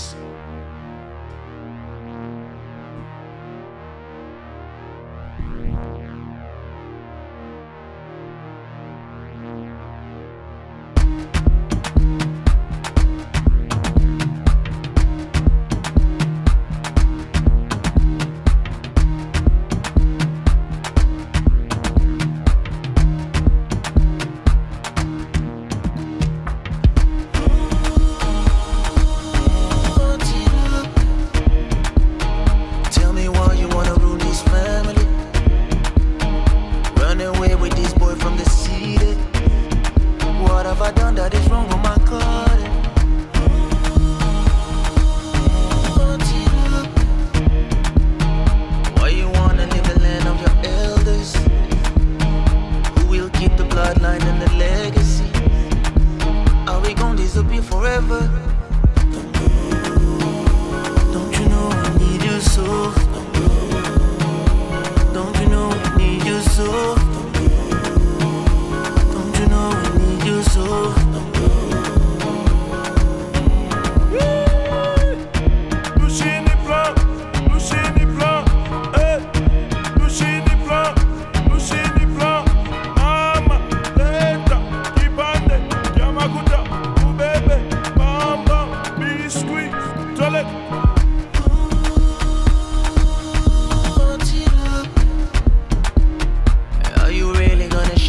Sisters, get lost where the light is fabricated, and forget about the moon and the sun.